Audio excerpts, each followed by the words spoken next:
So it turns out Freiburg isn't kidding me on this episode of Return of By the Numbers because the intro's bugged. Something weird is going on with Twitch. The viewer count keeps going up and down. Like right now, for example, I'm watching it go down to 3 viewers again. So there's only 3 of you watching. Well, Richard, it's not bugged. That's actually a feature of Venn, if you haven't noticed, where it goes up and down with wild swings inexplicably. Yeah, it's crazy. It's crazy. I've been paying close attention to Venn and the Venn launch.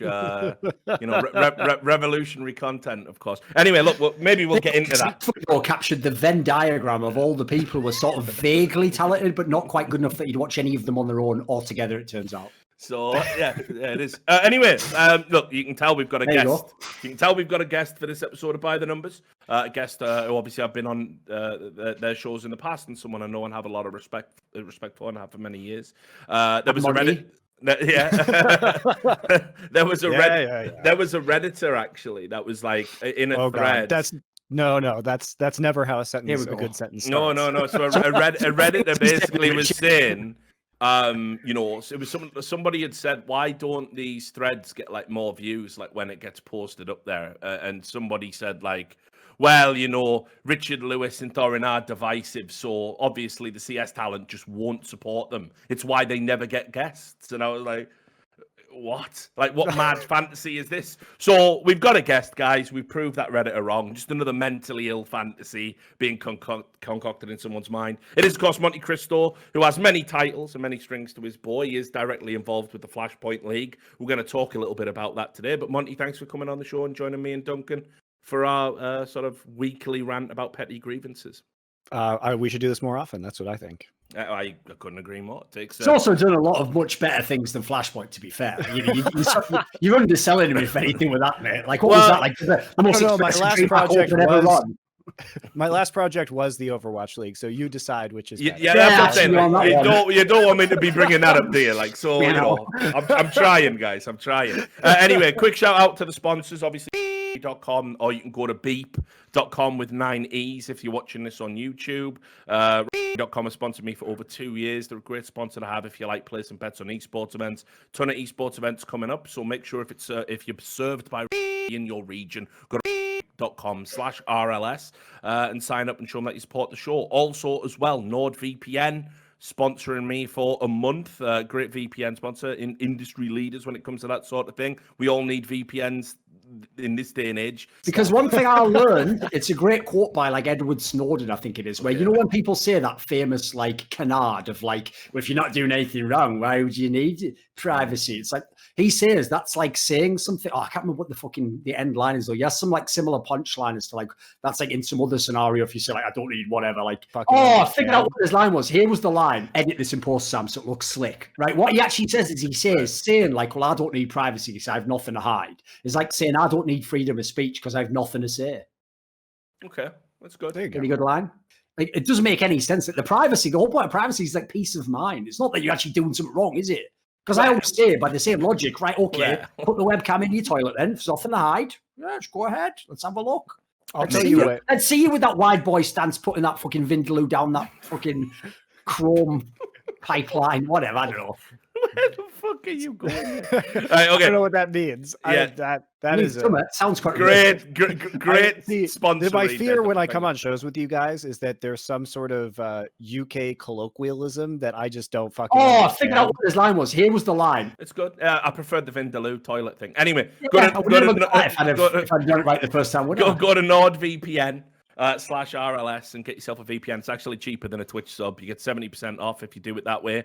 So go check it out. Right, sponsors done. Let's get the topics. Let's start with something that we can hit the ground running, having Monty here because he has the insight and the experience of walking a similar path. One of the biggest stories this week in Counter-Strike was we lost probably the best all-round commentator in Counter-Strike in the form of Jason Moses O'Toole, or aka the Bald One. He's now taken a huge leap forward in being the coach of Team Liquid. I obviously knew about it a bit ahead of time. I'm sure Duncan did as well. Very surprised by the announcement because Jason's never really said anything privately to us. Like, I'd like being a coach maybe one day or something. He just said he's like interested in lots of projects as long as he stays working in Counter-Strike. It's the game he loves. He's loved it all his life. But generally, was very happy in casting. Had a great, duo partner with Anders.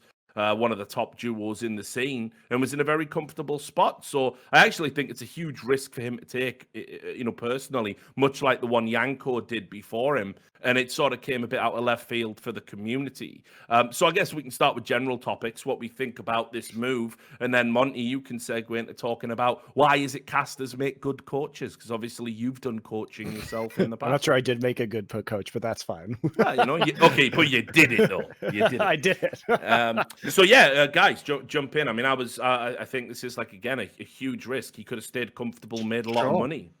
I think it's a risk for both parties, though. That's the thing, because think about it, right? He has no past coaching experience, so Team Liquid's just going off like a vibe or knowing him as a person or relationship with the players. Like, they're just hoping that it turns out he's got coaching skills that they want for their team. And then, as you say, for him, it's a massive gamble in as much as he's at the top of the pyramid. Like, right now, as much as everyone says things like, what can you do as a caster? Mate, if you just stay chilling as a caster, in 5 years, you could be making 5 times more just by the industry being bigger. Like, there's ways in which, that can be a very lucrative job for a long time. So I think for both parties, it's a gamble. But what I like is it's a gamble that makes sense for both parties. Like, the upside is so clear. Like, if you're Moses, you will never get it. Like, even Janko didn't get as sick a fucking initial team as this. He has the pieces to be number one from day one of his job. Like that. Like, if you wanted to be a coach and put your rep on the line, you wanted to, the difference is when Monte did it, he had to gamble on teams that, like, well, they're willing to just go for someone like that. Like, he didn't get like the best players in all the roles or whatever. So, like, actually, potentially, Moses, this could be amazing for his career. So I get why both sides have taken this gamble. I think it makes sense for right now. I don't really see it as a gamble for Moses, because what's the worst that happens? He doesn't do well with Team Liquid. There's probably a base floor with that roster, right? So what would be a bad result for that roster? Like 5th place, 6th place, right? Yeah. And then the upside is, like Thorin saying, number one, and the upside for him is that he looks really good. And the downside is he gets fired and then he comes back to casting, and who isn't going to welcome him back into casting or hire him immediately for that? So I don't really see it as much of a sacrifice, honestly. No, but the downside is, like, one, first of all, yeah, he could come back to casting. There's no saying Anders Bloom is there, though. And I tell you what, if you want someone as a casting duo partner, Anders Bloom is the most surefire, like, fan favorite you could ever have. He'll probably be gone when he comes back. And secondly, I've seen this myself. If you ever dare take a coaching job when you do on-camera analysis and talk shows, it will be used against you till the end of time. So listen, enough years have gone by that finally they don't bring up CLG anymore. But people used to make out like the only time Monte coached CLG was their failure at the end of the summer split of season 4. They conveniently forget the part where they finished 3rd and almost made the finals in spring. Yep. So similarly, I used to have to see, back when I was stupid enough to read Reddit comments, people telling me that, of course, Kelsey Moser couldn't know anything about League of Legends because as an assistant coach for fucking HK in season 8 summer, they finished badly in the league. So of course you couldn't know anything about League of Legends. Ignoring like every possible piece of context, like what were your teammates, what was their role, and like to an idiot, that is the ultimate stick to beat you with, unfortunately. Yeah, I mean, for me, I think we've sort of got a little bit of a window of insight, because I think, like, without being too savage about it, because I love the guy, but Janko hasn't exactly set the world on fire when it comes to coaching. And this is a guy that we know is a good in-game leader, has a good eye for talent, spotted Nico when Nico was a young and upcoming player and played in a team with him and was part of his journey in developing his talent. And Nico speaks very highly of him. But we know from the MIBR and FaZe days, these are teams that could have had potential greatness and fallen short. Now, as far as I can tell in the community, I haven't honestly seen a lot of people calling for Janko's head. I haven't seen a lot of that. I've seen a lot of people saying these teams are underperforming and mocking them in and of themselves. I haven't seen a lot of people go after Janko and lay the blame at his doorstep, which usually coaches are the sacrificial lamb. And I'll also add, because Janko was one of those people who got so much shit from the community, because, again, they don't necessarily listen to what he's saying. They listen to how it's being said when it comes to certain types of talent. His stock's gone up, I think, while he's been away. I see people now saying, God, I miss Janko. It'd be good to get Janko back and, have a little bit of this. Sometimes when you spend some time away, that's when people really appreciate you. And maybe Moses is a little bit cognizant of that. I'll be honest, I've seen a few people, on Reddit as well going like, that duo's a little bit played out. It's not a massive thing, but it's the start of what can become the bushfire. You know, like after Henry won Caster of the Year, suddenly there was all these hate threads about how Henry G's a terrible caster. You just know what the community's like. They're just morons, basically. They don't understand that the familiarity breeding contempt is something happening in their mind, not something that's a provable metric of success or performance. It's just an illusion in your brain. That's all it is. And oversaturation, I'd throw out yeah, because we get this yeah. ourselves. Think about the complaints people will make about us on shows. They're so nitpicky. You're like, why would that be an issue? It's because the problem is we've done like hundreds of these shows. If we were on episode 20, no one would have noticed how we start a lot of sentences, or that you don't always have the perfect transition. Like that's the sort of stupid shit someone just starts. Because the reason I know this is because I've seen it from Joe Rogan's podcast, and I've told you like his subreddit is a nightmare, mate. But it makes perfect sense because he does like 3 episodes a week. So as a result, familiarity breeding content has gone to the it's an 11 out of 10 now for them because he's never given them a break. Whereas if he went away for a year, mate, they would be begging for him to come back. They'd be doing fucking petitions, everything, wouldn't they? And we got proof of concept of Semler. Yep, exactly. Yeah. Look at Semler. I mean, I remember when we brought him over to Overwatch League, obviously the end of his duo with Anders was a factor in that, and he didn't really have like a set partner, and I think that influenced his decision. But I think another factor that influenced his decision probably was the vitriol that the CSGo community had for him at the time, despite the fact that other casters recognized him as truly excellent in his craft. And I think that a lot of the negative feedback that he was receiving online was a cause of that. And look what happened when he came back to CSGo. Everyone loves him again because he does have, for me, what Semler really brings is he brings this really genuine love of the game. And I think his greatest strength as a commentator is that when he feels joy about what's going on in the game, I feel that same joy. Like I feel like I'm having more fun when I hear him cast. And that's a really valuable skill. And I would say it's rare among casters. Casters can make you feel excited, but Semler makes me feel both excited and happy. And that's different. Yeah. And I think as well, though, I mean, you have to understand there's always this kind of idea, I think, among fans that commentators, they phone it in. And what happens is, yes, secrets out, guys. Some games of Counter-Strike are fucking cheeks. They are so bad, right? That, we're phoning it in. We're not phoning it in for us, by the way. This is our fucking day job. This is like getting up and, walking onto the building site like, hey, guys, want a cup of tea? No, you don't. Like, you just you're back at work. It can be a grind. But when games are great, there is a rare breed of caster where it genuinely, pours out of them, and you can tell they're having as good a time casting as you are watching. And Semler's one of those guys. Sometimes, we have to phone it in. We have to make fake hype. And I think what people didn't realize was, no, Semler is naturally like that. He does love the game that much. It does come through that easily for him, even in mediocre matches. Not everyone has that gift. So, yeah, the Semler hit was insane, but it's all over now, apparently. It was never a real thing. In fact, people tell me, you really exaggerate how much hate Semler got. When I used to see about 10 ridiculous. threads a day, like... As a general trend, maybe just out of basic human compassion for another person trying to live their life, maybe don't assume that you know everything that someone else has seen on the internet. It's probably the stupidest stance you could ever take. Like, you know what, Richard? Even though I'm just a Reddit commenter, I imagine I know every single tweet and reply you've ever seen. So I'm just going to say that my opinion on the comments that you've seen that I've never seen is they're not as bad as you're saying. So can you please stop like that? What a reasonable... Thanks for putting it in perspective. I know, exactly. Thanks for putting my perspective in perspective. That's what I need. But anyway, back to Moses. I might be leaning a little bit more towards Monte, but I in terms of how it's framed. But I think the good point you make, Duncan, is I can't see Anders. I mean, maybe Anders decides to cast less, or maybe he becomes like the Joker in the pack, kind of like how Pansy was for a while, where it was like she can cast with anybody, but she never had a set duo. She would be with Machine sometimes, or Moses sometimes, or Semler sometimes, whoever it was. But like I think Anders works better in a partnership long term. Just referring to casting. Uh, I mean, I'm sure it's my fault. So it's the same with life in general, you know. So anyway, yeah, I mean, I don't know if do you realistically think that Anders will feel sort of compelled to get another partner? And you think you've got Vince out there who and he's with Dust now, but Vince and Anders, I know, both admirers of each other's How do you know which talents. one was talking? No. Well, no, it'd be I tough. don't. Well, actually, no, it wouldn't be now Is it because like, not? they're both in a race to become like ultra slim versions of themselves. With Anders just probably a little bit ahead of the curve. Listen, you know how I do this, Richard. Let's Go not on, then. say ultra slim. Let's just say slim. All right, well, no, but I Let's mean, not oversell it. I think Anders is getting there, right?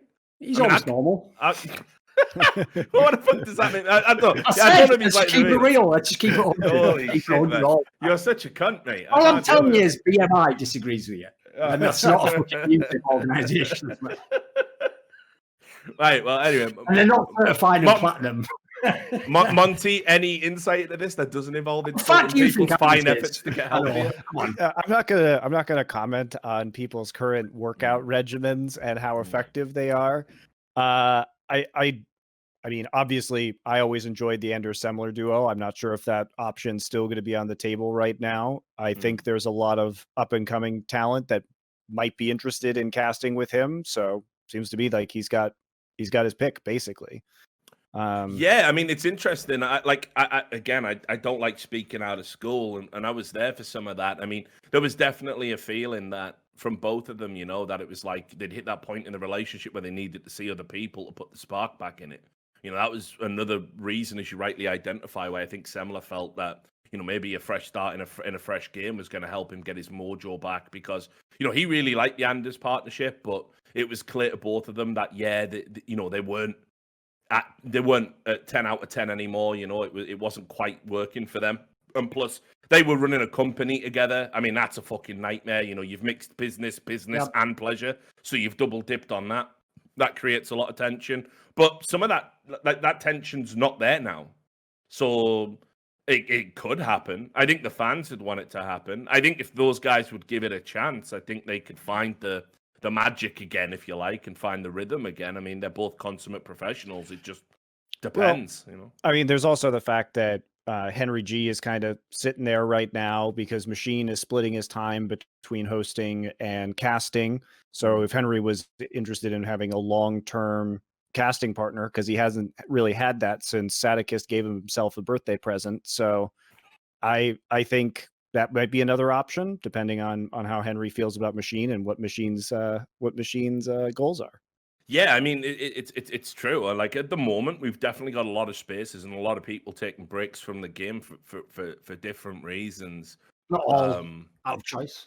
No, not all out of choice, and I think like that's a topic in itself, though, isn't it? Like right now is going to be the weirdest period ever in casting in CSGo because traditionally, first of all, if Anders and Semler were around, even when they weren't considered the number one duo, they're still the classic duo. So like they're still like a go-to who you can always go back to. Then when Henry and Sador came up, they'd put in enough years that it was almost like everyone was ready to crown them. The problem is, since then, you've had like Bardolph and DDK, who always were sort of a niche duo anyway. They were never going to be like the fan favorite number one duo. And then the others just kind of aren't quite there yet. Like Scrawny and Lawrence came close, but then they've had the whole thing where they've been basically only tied to Blast as the major league. And then Harry and Hugo have just done the rest of the circuit. So right now, I feel like when you break up the Anders and Moses duo, you don't really have a dominant duo and you don't have like an obvious number one. I mean, funnily enough, it's going to become, in my opinion, like Dota, where in Dota, it's about just lots of different combinations. And the only classic one there was Cinderin and Toby 1, which, spoilers, if you haven't been following, that's done. Yikes. So there is no classic go-to duo now. So in theory, it's a free-for-all. Yeah, and I think we've got talent out there kind of coming through and deserving a chance to shine. I mean, you've already talked about Harry and Hugo, and I wouldn't even call them newcomers by any stretch of the imagination. But also think about, as we'll segue into in a bit, we're going to talk about the Blast and NEOM stuff and the pressure that's going to create for people who like Scrawny is like the go-to guy, and maybe actually with everything else that's going on, this is an opportunity for him in and of itself, because I think the Blast have sort of treated. They've put everyone in an untenable position. Scrawny's their go-to man, essentially the voice of Blast. And he's in an awkward position, like we've talked about, because he doesn't have that status with other tournament organizers, maybe Scrawny and Anders, Scanders, the dream. You know, who knows? But I think there's people on the cusp as well. I think there's other there is, people, for sure. you know, that don't get their respect. I've said it many times. It'll never go over well with the gallery. I think the improvement Dust has made the last year is insane. And I'll always bat for my boy anyway. But like, even I'll acknowledge he's got a hell of a lot better and probably deserves more respect than he's got. Vince is now in a position where he's healthier. He's lost a fuck ton of weight. He should be back to doing regular tier 1 events. I mean, it's the online era. It's fucking tailor-made for Vince. He never has to get on a plane. So there's already established names that could be filling these gaps, I think. And probably some others as well that we might get a little bit of crossover. But anyway, just the other aspect to this story, Adren, he's the guy that goes out. Obviously, ex-player, served Liquid very faithfully. Did come in for a lot of criticism during the Team Liquid dip. And whether understandably so. If you have a lineup like that, you're going to get criticised. Yeah, you can be Jose Mourinho, you're going to get criticised if you have a super team and you don't make it, you know. Well, yeah, I mean, you know, no one is above criticism. What do you guys make of Adren and kind of like his legacy now that he's gone, his coaching legacy, obviously? Do you think that he was kind of harshly dealt with by the community? Do you think he deserved to be on the chopping block, given that some of the players seem to have dropped off? Here's the brutal thing, right? I've never gone super hard against him as a coach, even though I did always question what was he doing even when they were at their peak. But the real thing I wish, it's so sad, because doing this blast tournament where I could hear the comms of the teams, at least that spoke in English, or if someone like Semel was there, could translate from French if they were saying something relevant. Because I got to get this new insight to the teams, it just made me think, this is so stupid we didn't have this for the rest of CS history. Because imagine if I didn't have to speculate. Imagine if I could tell you now, Richard, actually, you know, when they were in their peak, when they were winning the 22 series in a row and the Intel Grand Slam, actually Adren was pivotal. You know, some of those timeouts, he steered the ship right when they were going off ship. Or, you know, this guy was actually having a bad game, he turned him around. If I could tell you that, it'd be brilliant if I could fill in that detail. So the problem is, with his team, he has the ultimate team you're just never going to get credit as a coach. I mean, Monte can attest to this. In League of Legends, the G2 super team, which has basically almost made every dream of a Western team come true, except win Worlds. They made it to the final. That's the only thing it has to do, Right, so they've basically got the best trophy cabinet you can have. And I'm not joking. If you asked fans who are like the top 3 coaches, they wouldn't even put the coach of that team perhaps in the mix. Because their logic is, well, that team could just coach itself, which is very different, by the way, from could and does. And that's the point I'm making, is unfortunately, if you ever have the sort of loose team and tons of superstars and people who already sort of have a developed role before you get there, a fan's just going to think naively, you sit back and just they're going to think basically it's like that Family Guy skit from really early on where they're talking about how like Good Will Hunting was written and it's just Ben Affleck lying there smoking weed going, and then Matt Damon's writing all the script and at the end Ben Affleck goes like, can we just like put both our names on there? And he's like, yeah, whatever. Like they think it's like that. If you have a super team, they think you just do fuck all. They don't get you're actually coaching a different set of problems, you know. You might be coaching egos and making a guy who otherwise could be the star player. Maybe he in this normal team he'd be the star player. This team he's only our 3rd best player. So how do I fit him in? There's all sorts of problems I think you'll never get credit for, unfortunately. So unfortunately, I don't think his legacy will be that great. That's why I went out my way to stress when I saw this move. The first thing you have to say about Adren is he got a team from North America to #1 in the world rankings. Yes. He is the only coach to ever do that. So no matter what you think of how well he did that, no one can take that away from him. Yeah. Monty, do you have any thoughts on this? I mean, I'm not a CSGO expert that could. Hey, really I want to put comment on that the to bed inner right now, workings of actually. Team I want to Liquid, put that to so- bed. I want to put that to bed because what people probably don't know is, you know, I saw a lot of this when you were announced over at Flashpoint. Like, how much does Monty really know about CS? Obviously, for those that don't know, Monty has been a long-term viewer of CSGO, I want to say, from pretty much the start of when it really took off, right? I mean, it's been one of your favorite games to watch. Yeah, I probably watched more CSGO than anything else outside of whichever game, League or Overwatch I was primarily casting at that point in time. Yeah. Because I think it's the great crossover esport. I think that everyone from every other esport watches CSGO because the barrier to entry is so low. It's the easiest game to watch. Anyone from any other esport, even if you've never watched CSGO, can play it or can watch it and understand it. So like, I think that's the great power of the game. And I think it has, you know, the highest conversion rate across players to viewers of the esport and people who don't even play to viewers of the esport. And this is why when we look at games, and I think a lot. This is a tangent. I think a lot about That's what this show is, by the way. So Yeah. keep going. It's one long tangent. game viewability in terms of esports, and there's kind of two different routes you can go down. You can go down the ease of watching route, or you can go down the massive player base route. And for all the nonsense that we hear about League of Legends or MOBAs being easy to watch from the camera perspective, the burden of knowledge of you understanding 150 different characters in League of Legends is absolutely enormous. Plus, you have to understand all the items, summoner spells, runes, everything to get a good understanding of the game. So anyone can watch it easily in that their eyeballs can focus on something, but they're not going to have any concept of what's going on. The power of Counter-Strike, and I think the durability of it, is that the barrier to entry is so low. Yeah. Anyone, whether they've ever played a video game or not, can understand Counter-Strike because there's a real-world analog. Everyone knows what an AK-47 is. Everyone knows what a deagle is, right? And so if you see someone with a deagle kill someone with an AK, you know it's hype because you understand these things from real life. And for me, what I think about now in esports a lot is layers of abstraction. And what I mean by that is, like, how much do I have to know specifically about that game to appreciate the action that's unfolding on screen? And the answer to Counter-Strike is very low. I know all the weapons. I can explain, basically you have to explain the round system to somebody and the objective of planting or defusing a bomb. And that's very simple. I can do that in 5 minutes and somebody can be instantly hyped about the game and understand. Now explain Goat's meta in Overwatch. Yeah, exactly. So the problem with Overwatch is that it both has insane layers of abstraction and is very difficult to watch from a camera perspective. CSGo is very easy to watch from a camera's perspective because the action narrows logically to a 1v2 or a 1v1 at the end of every round.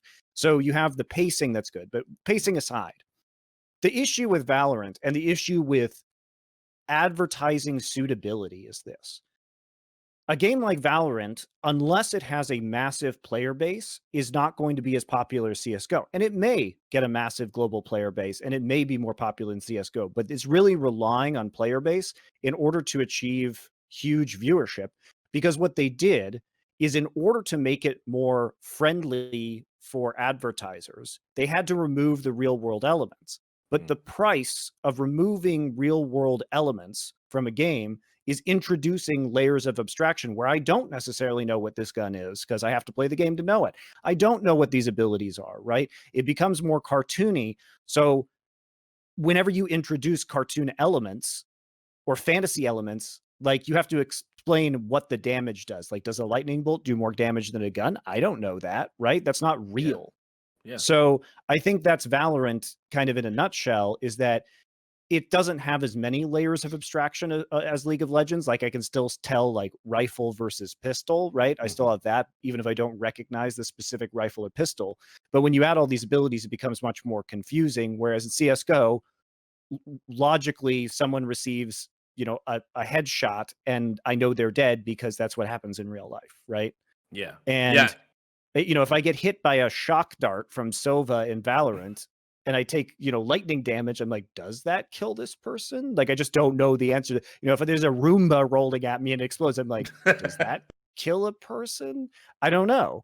And so this is always the price you pay, right? Because the closer you get to reality, for whatever reason, and it is insanely stupid, people freak out, despite the fact that people will put their sponsors on actual violence in the UFC or in NFL. Like, they will sponsor the hell out of literally people getting injured and suffering catastrophic brain damage, but they will not put their brand in association with fictional violence, even if it's realistic. Dude, you can even have the actual army associated with the sport, and that's not considered violent, is it? The army that imagine what it was like in fucking E-League. It's like the conversations we used to have about sponsors where, we shopped it around and, there was just so many people that didn't want to be associated with Counter-Strike because, it shows violence. It shows counter-terrorists killing terrorists. And then we would see, like, the same company, Company X proudly sponsors the troops. I'm like, wait. Like, you can't be fucking serious. And then, of course, we had the US Army sponsor on top of that. So it was, yeah, mate. Some of the stuff I was privy to was absolutely insane in that regard. No, I just love it. It's like, there's like you're watching an NFL game and like some guy breaks his leg and they're like, let's cut to commercial break. And then there's this like sponsor message right after that. For you. Some cunt's got his fucking leg broke, never going to walk again. Some guy's got CTE. That's all fine. You try and get Bud Light on a fucking CSGo broadcast and they're not interested. Oh, no, there's one of the things I've never understood about like shit arguments that people give. So like I've literally seen, people will know this. I think it was, off the top of my head, I think it was Paul George that this happened to. It was either him or Danny Gringe. It's one of the players for the Pacers, like 5 years ago. Dude, in the middle of a game, he just literally snapped his fucking leg in half. Yeah, his leg went like 90 degrees. Now, I'm supposed to believe that that's less offensive than me making a joke about like someone being like Gollum. That's more offensive to say that someone's like a fictional character. Yeah, but the broadcasting standards are all out of whack anyway. Because there's a bunch of boomers deciding all this shit, and so as we're seeing in this case, until there's enough people in that room who don't associate that with like, oh my god, it's violence, you're never going to get past that mentality. I don't think. Yeah, but I think it's starting to happen, and I think that we do see increasing number of people who are willing to sponsor CSGO tournaments because I think a lot of the stigma is fading away. And for me, again, to bring it back to how you design an esport, the bet for Valorant is that they're thinking that that process is going to be slow enough that, or alternatively, they're betting that sponsors see a fundamental difference between CSGO and Valorant. And they're hoping that the cartoony elements make it more palatable, right? But if I'm big boomer corporate exec, do I really see a difference between CSGO and Valorant? I don't know the answer to that question, but it is worth asking because you're still shooting people in the head. So whether blood spurts out of it or not, I don't know. Like, is that the determining factor for them as a company, right? So, I mean, that's why I've always got mad respect for RBs. I don't give a fuck what anyone says, right? When we were looking for a title sponsor for E-League, again, same thing when it came to CSGO. Obviously, we'd done a few games. We even did Overwatch. I didn't get to do it for some reason, but we did do it. But let me tell you, right, Arby's came in. I got to meet the Mr. Arby's, the fucking whole president and founder of the company. And he came in and wanted to have a talk, and he liked me. He'd heard a rumor I was a conservative, I guess. And he came in, and we sat down in the green room and had like a 2-hour talk. I'm talking to this fucking billionaire. And I was saying, like, aren't you worried about your brand being associated with this game? And he went, fuck no.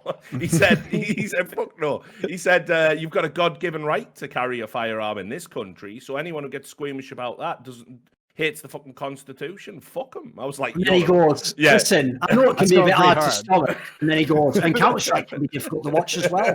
Because I tell you what, Richard, one of the most underwhelming things about my E-League experience was, you know what I'm like? When they kept putting Arby's on television, I was telling the E-League people, where the fuck are the Arby's then? If we're going to be sponsored by it, where's my Arby's now? We should be catered, shouldn't we? And they were all telling me, like, again, all right, they weren't telling me, Richard. Someone told me, you don't want one. And I was like, what do you mean? Yeah, I do. Bring it in. Like, I like fast food.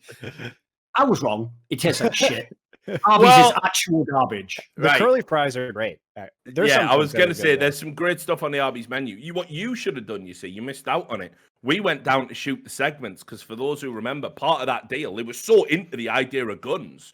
We pitched them, can we like shoot sandwiches with a like, MP5 or a sniper rifle? And he went, yeah, that's brilliant. I'm like, your sandwiches will be exploding as bullets fly through them in slow motion. And he was like, this is amazing. This is like the best thing ever. So I was going to these. I wasn't involved, but we took each of the teams to see who could be the real life, dead-eye shooters and see if it matched up with the servers. And I went down, I think it was with the Echo Fox boys, if you remember them.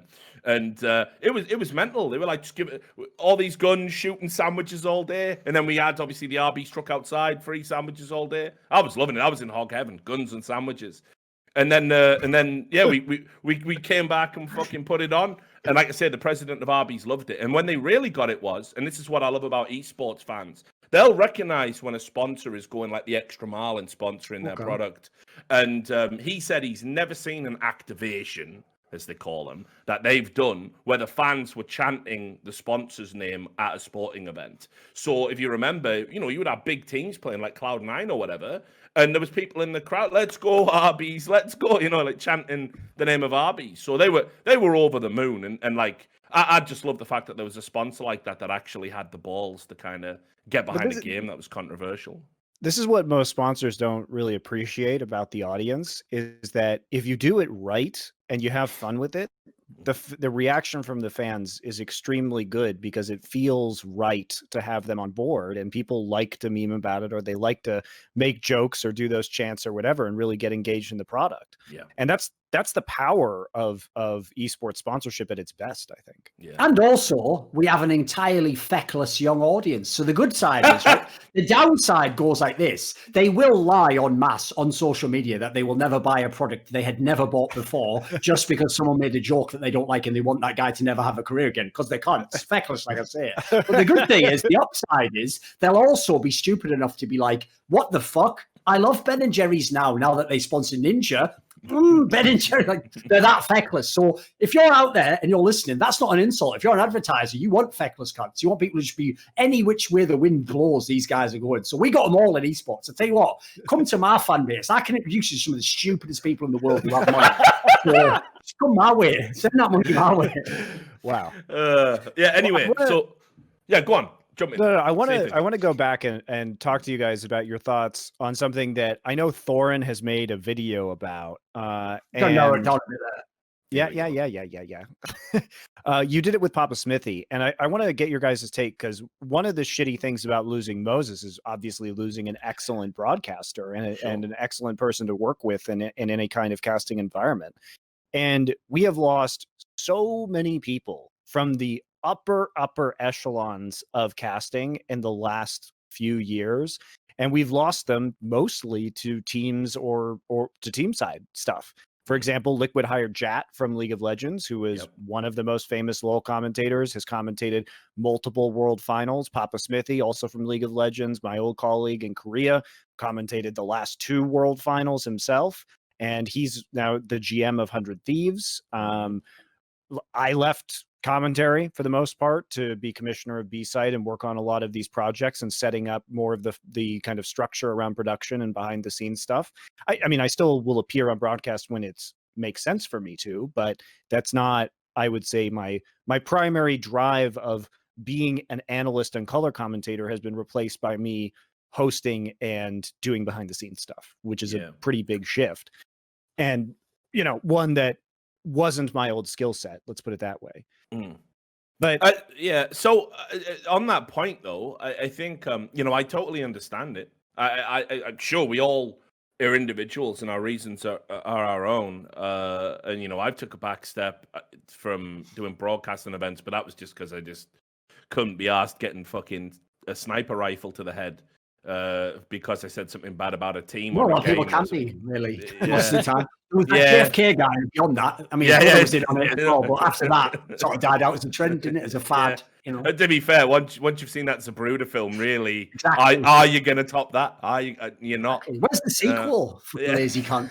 I know. Well, you know, sometimes you don't want a sequel, do you? Sometimes you don't want a sequel. I wanted to see if it was personal. You leave the great movies, I think, and you don't have to make. You know, you don't want a sequel to Apocalypse Now or the Zabruda film. So, but anyway, yeah, I mean, for me, my insight into it is this. I think in terms of work to appreciation to sort of criticism ratio, I think actually when you work on a broadcast, it's kind of a little bit fucked up. The triangle don't make sense.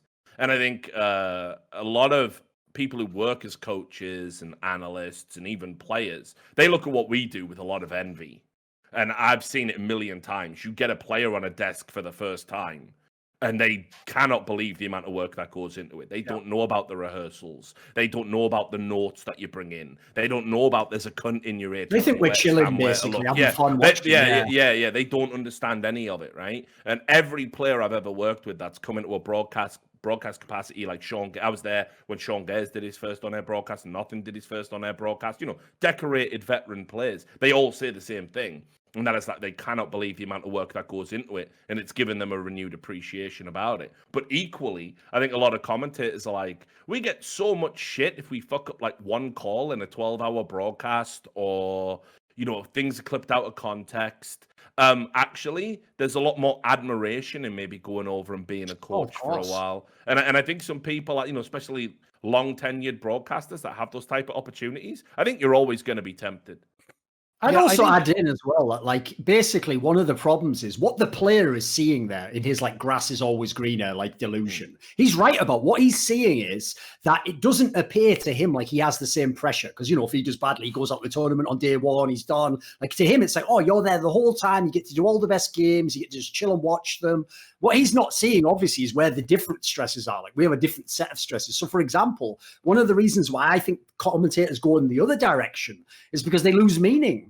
Like when you've just done 50 events and it's like similar teams and similar stakes, and you've been from day 1 to day 5 over and over again, and then you've got another tournament in 2 weeks. Like, you have to be self-motivated. You have to have a passion that just keeps you going in that sense. Like, the job itself, unlike being a pro player or a coach, doesn't have like natural signposts along the way. Like, if you're a player, you've always got something to play for. If you're on top, you're trying to set history. If you're almost on top, you're trying to become the best. If you're in the middle, you want to be in contention. If you're at the bottom, you're fighting for your life for relegation for your job. There's always meaning in every moment of your career, which can be a stress, but it can also be like a natural motivating factor. And I'd throw it also over to this as well, Richard, because we've seen this way before everyone else, which is one of the reasons why there aren't like 10 people like me and Richard who are super old school esports journalists who are still journalists now, is they all just quit. We won by just sticking with it. Like the people like Carmack, it's all right. Carmack, it feels I wouldn't call it winning, but we're still here because we didn't quit. It feels to me like Carmack was a journalist for a long time. He finished in like the end of 2008. He's now been a not journalist longer than he's been a journalist. So like everyone else in the industry just did the same thing. They got to a point where they'd done what they wanted to do, and they were like, right, I don't know what else there is to do in journalism, so I'm going to move on to a different challenge. And so that's what basically is happening with this talent, because to tie it back into what Monte was saying earlier, part of the problem with this is, and quite frankly, Flashpoint was a bit too late for this, is none of the TOs have properly given people the real like creative control or even just input, So as a result, like I know, for example, I'm not joking, you could get people like Anders and Moses to cast every CS event till the end of time if you gave them the right input. If you give them some say over like how they do segments or some of the shoulder content, or maybe you even like involve them in like working in the business angles of what the sponsors are and how that's it. They'd love to be part of that. Like these guys aren't sat there, by the way, like, fuck you, pay me. Like they want to actually be involved with this, and they'll even actually put themselves out there. But the point is the TOs still see us as like interchangeable pieces, which to be fair is a self-fulfilling prophecy if you're someone like an ESL, because they did that explicitly so you'd never have leverage over them. What they didn't understand is that's like saying, right, well, I'll never ever give my heart to anyone so they can never break it. It's like, yeah, well then you'll end up a miserable old cunt, won't you? You have to actually like invest yourself and open yourself to being potentially damaged to enjoy the benefits of the relationship. So what ESL doesn't understand is you have to sort of put yourself out there a little bit and partner with someone. You have to pick someone. Now they've done it sort of with Sponge, not really. He just did it himself. But if anything, you'd think they'd start to get the clue, wouldn't you? But no one really has actually until we did this Flashpoint product, sadly. Yeah, Monty. No, I agree. And I think to Thorin's first point, which is that there aren't maybe milestones, so it kind of all runs together. I think the counter argument to that is, so why don't we see the same churn among top sportscasters, right? Like Bob Costas, God knows that guy's been going on forever. Like Al Michaels, they do different games. I think part of it is because they've done a lot of different sports over the years. Like Costas did NBA, he did Olympics for a number of years. So that kind of keeps it fresh, as it were. Also helps that they're getting paid millions of dollars. You know, hard to turn that kind of money down, right? And we don't get paid millions of dollars as commentators, so there's less, I think, drive and desire to do that. But among the people, and I can speak for myself as well, one of the reasons why I wanted to step back from spending all my time doing analysis work is that, you know, I don't know where I would have gone with that, right? Because my goal was to give more creative input and actually have creative control and make a product that I think fans would like better, because too many of our esports are controlled by big boomers who don't understand the audience, don't understand the game, and frankly, don't even give a fuck. And I think that we had this kind of period of time where in the early days of esports, we had a lot more talent control because a lot of it was grassroots. And so it was developed by the talent in the first place, tournaments, but we didn't have money. And then when the money started to come in, what happened is they hired a bunch of producers from traditional sports. Yep. But let me explain it to you this way. Traditional sports wasn't sending their best, right? If you were, All right, Donald. Yeah, that's right, exactly. You know, to make a reference. But if you were a traditional sports producer, why would you leave like that level of viewership in order to be a part of esports, right? This the same angle we've often used on this show for the esports lawyers. It's like, listen, that guy wasn't making $10,000 an hour working like fucking BP oil cases. That's why he's in esports. Because guess what? He was just looking at a fucking inbox like that, where he was the bitch of the office. He was like, maybe I'll pivot to esports where I'm the best. Like, it's the same concept. Yeah, it's so I think that a lot of the producers we ended up getting weren't good. And certainly we're not super invested in esports. And also there was, among not all, I've worked with some wonderful producers for sure, but some of the producers I've worked with have a real fear that if they implement talent's creative ideas, that they will be no longer necessary, because who's the producer at that point in time? If we're coming up with all the segment ideas and we're writing them and we're implementing them, and you are basically just there for logistics, then that takes away from that person's presence, and they become very fearful and extremely defensive in those cases. And there've also been wonderful producers that I've worked with who are interested in using their expertise and then asking us questions and trying to marry the two. So it hasn't been all bad, but I think that a lot of the casters are fed up. I mean, I said this when I left Overwatch League. There were irreconcilable creative differences. Like, they wouldn't do what I thought we should do. And so there was no more growth for me. The choice was just go cast some more Monte. And I'm like, that's not my ambition, right? Yeah. I enjoy casting, but it needs to be on the terms of the audience and the terms of the industry. And so when I had the opportunity, let's just say the owners that were present in Overwatch League, many of them liked my ideas and Thorin's ideas. And they were like, why don't you guys come work on this other product instead, where we can install you into positions of control? And that was just much more exciting to me. Also, I just like CSGo better as a game. So, well, basically, what I'm hearing is the actual sleeper OP producer in esports would be Smiths, because he's fully happy letting everyone else do all the work, but just sitting back getting carried. Even imagining he was part of it and just going, fuck, can I get off the money now? It's like, how dare you insult the best flasher in the game like that? Don't you? Not even in the. Sadly, if I hear that, like, I think it's something better. He was just throwing things inside a game. Right. So anyway, right, moving on. So anyway, like I think that I really want to underscore this, and I'll probably make some content with Moses. I've already talked to him about this, about like why you leave commentary, because we've seen just too many of like literally the best casters in the entire world leaving recently, and that sucks. I mean, it just sucks for broadcast. It sucks for fans. Sucks for our industry that we're losing that expertise to other places. And I think we have to do some soul searching as an industry as to why that is occurring and where the ceiling is stopping people once they reach a certain state, right? Also, listen, one thing to say, by the way, just for chronology, so people know, I'm not saying this to imply that like Blast is why Moses works with Team Liquid, but he was actually making his decision right around the time all that stuff happened. So, listen, all I'm going to say is if he was leaning one way or the other, that might be the little push you need. Like, wait a minute, so the company I've signed with for the whole year, they are literally working with genocidal tyrants. Yes. Right, well, fuck, Stewie, what we doing, mate? Like, I'm just saying. But like I'll just say this as well. Like I think one of the things is like when it comes to Moses and how he was positioned in the community, I think a lot of people like had a respect for what he did, and a lot of people obviously respected his work. I don't ever think he got the respect kind of commensurate to what he brings to a broadcast. Speaking to someone who's hired him, speaking to someone who's worked with him. And understands the importance of Moses. Like, let's be real. How many people are there out there that have hosted, done analysis, done high-level analysis, like akin to what a pro player would do, done play-by-play commentary, done color commentary, can work with anyone else in the industry. Like, Moses is the jack of all trades. And unfortunately, what comes with that is probably this understanding that, you know, in the back of people's minds, well, how good can he honestly be at any of those roles if he can do them all? Like, which is the role he's mastered.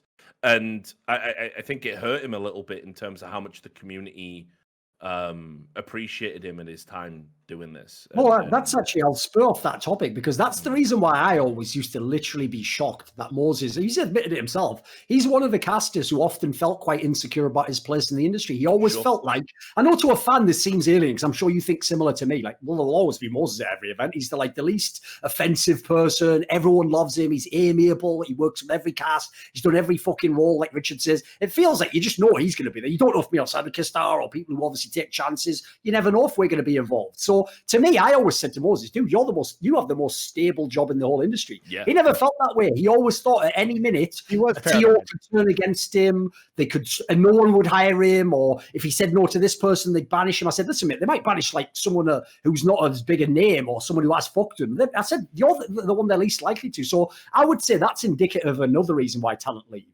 which is not only do they not commit to you in terms of creative partnership, but with the nature of the freelance world, the companies, I mean, people are going to find this out who are pro players as well. Companies, they will always be incredibly like buy what is on the piece of paper on their end if you're in a freelance/free agent type scenario. They're not going to commit to you because they don't see you as committing to them. So as a result, they'll be like, well, we're just going to do this. So no, I'll only tell you that you work in the next ESL Cologne. Fuck the next year. I don't know what's going on in the rest of the industry, because remember, they need to pivot themselves. Like, for example, how can I, if I'm ESL, commit to Moses if for all I know, next year Blast make him the face of their product and he's their big shit? It's like, fuck, now they've stole my thunder. Like, it's why there's a very tough scenario, because I feel like we've reached this impasse where the years going by of us having these circuits where it's like, right, well, I'm working this event, or you working the next one. That now it has to be like a real job where we know this is all I'm doing this year. I'm going this place. One of the things I enjoyed this year up to a certain point was when I thought I was only to do Flashpoint and Blast. I had my year just sorted. I knew exactly when I'm going to work. I know when I'm not. I know I can put in the hours. It made it feel so like chill. It is crazy we're not at that stage. I mean, you know, and again, going back to my point, like about just overall, you know, that kind of appreciation and understanding of where you're going to be in the scene. You know, no wonder Moses, even someone as versatile and as well liked by everyone as he was, and as talented as he was, yeah, even he wasn't sure. You know, I had the same thing. Like, you know, DreamHack had promised me, you know, I was gonna be their guy right the way through. You know, even if I was at E-League. You know, I could still come and do DreamHack events if E-League would allow it. It didn't overlap with a TV show. We all know that changed because someone tried to fucking beat me up backstage. And it turns out, because I'm harder, I'm the cunt. Brilliant. Love that as a theory. Love that as an idea to just shit on talent. You know, so yeah, mate, it can flip on a dime. Keep in mind, like, we don't even sign contract. It was still being done with handshakes up until, like, you know, probably 2018, 2017. We're still just, I mean, even still probably. Most lands in CS, you still don't sign a contract. Yeah. You do. Here's the thing, you do if it's someone like Flashpoint or Blast or something like that, like that, like just because the level they're operating on business-wise, they have to do that. But yeah, if you go work, like I'll tell you right now, I don't think I've ever signed a contract to work ESL event ever in my entire career. Yeah. Same. Yeah, same. I'm never sure done. I have either, actually. Which is why I've mentioned this. Which is mental when you consider some of them. Oh, of course. I'll reference this for Monte. Like, this is where also, like, one thing I'm so sick and tired of is when you make a really, like, shrewd, astute point about the industry because you've got this experience and tenure in a position of knowing, and then all your comments are just a bunch of other people who've, like, they're like the tier 3 Rocket League caster, and they're like, I'll pipe in and have my opinion. Let me just wade in. So when I said last year, Monte, or maybe it was earlier this year, that most people, I think it was last year when there was the Starlight not paying thing. I said one of the things people don't know is most talent don't even have contracts for these lands. I had all these shitheads who I've never heard of from, like, fucking, as I say, like Smash Brothers and games that I consider like fucking peon games. They were rocking up telling me, like, well, that's just not true, of course. Like, we all have contracts. Like, all right, well, tell you what, Billy Big Balls, why don't you fucking tell me all about Rocket League? And after that, can you just go mental on Richard? But, you know, but here's the thing. Do you know why they're on contract? Because they work with the game dev, I'm assuming. No, wrong. because I know some of the people that we did Rocket League stuff with that Okay. also weren't on contracts. Do you know why? Do you know why your tier 3 shitters sign contracts? In case they blow up in the meantime. Oh, I see. Right. Because now you're limited. Right, imagine if you're a tier 3 shitter, nobody, you absolutely ace it, and the community go, who the fuck's this guy? Like, get him to every event. Shame you've signed for fucking $200 a show. There's always a cynical reason, isn't there? Yeah, Because if people don't know, by the way, the other way around, that's how that works. the reason we don't have contracts in esports is exactly that. It also, in the same sense as it would benefit the TO then to have a contract, it doesn't benefit the TO to have a contract with the other people. Yep. Like they want to be able, like for example, if they ever, listen, this never ever happened, I will once again emphasize, but if someone like me said something ridiculous on a broadcast that was literally like, you know, like you could get Twitch banned or something like that, they want to be able to say like we have a very loose connection to this person. They're in no sense an employee, you know. Yeah, well, exactly what DreamHack did with me. DreamHack had told me privately, you know, listen, you're the face of our broadcast. We want to keep you on there. You've done so much good work. We put you in multiple games. I mean, fucking hell, I did Heroes of the Storm, for fuck's sake. Like, you know what I mean? Like, how far down the fucking pecking order do I go? I was their host for StarCraft. You know, when StarCraft 2 was still fucking relevant. You know, I was doing all the desks with the big boys. You know, even guys like Apollo took a backseat. You know, that's mad. You know, Apollo was doing analysis instead of doing the hosting. They're like, you know, so DreamHack were like, you're our boy. And then, you know, one player decides to go mental from a game and he's got a personal relationship with some deluded cunt who happens to work for DreamHack and it's all over. But yeah, I never signed a piece of paper with DreamHack. And that's why they were able to sacrifice me to the great gods, you know, because unfortunately the player was not only someone that had signed to enter their tournament and he was signed to a team that was owned by Twitch, who had signed a broadcasting agreement with. It's not even a question. Yeah, it's not even a question. It's not even a question about who gets sacrificed. I'll tell you, I've never even told this aspect before. There was this bit where Loda was just rolling around. It's shoutout. Shouting, kicking people so in the face. It is the mad thing when they were trying to smooth it over, right? And understand here's what DreamHack did to me to get to the point where everyone lies about the 2015 DreamHack Hell in a Cell event. They after it happened, after I pushed Loda away and said, "You fucking want to watch yourself, son," and the security did nothing.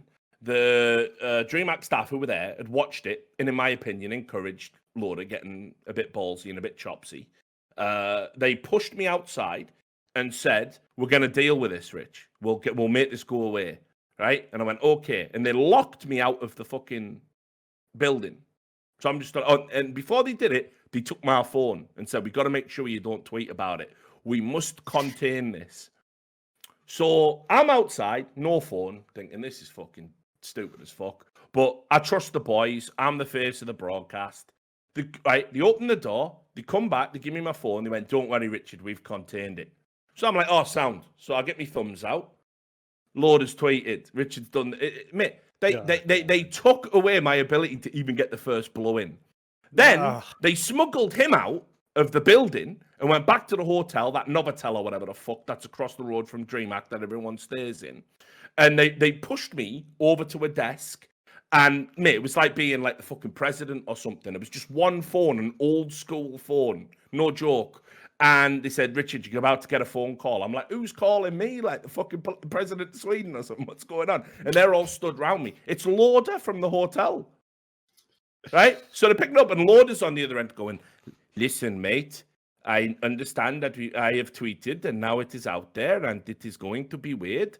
But what I am worried about is that you might say things that make me look like maybe I lost the fight and embarrassed myself."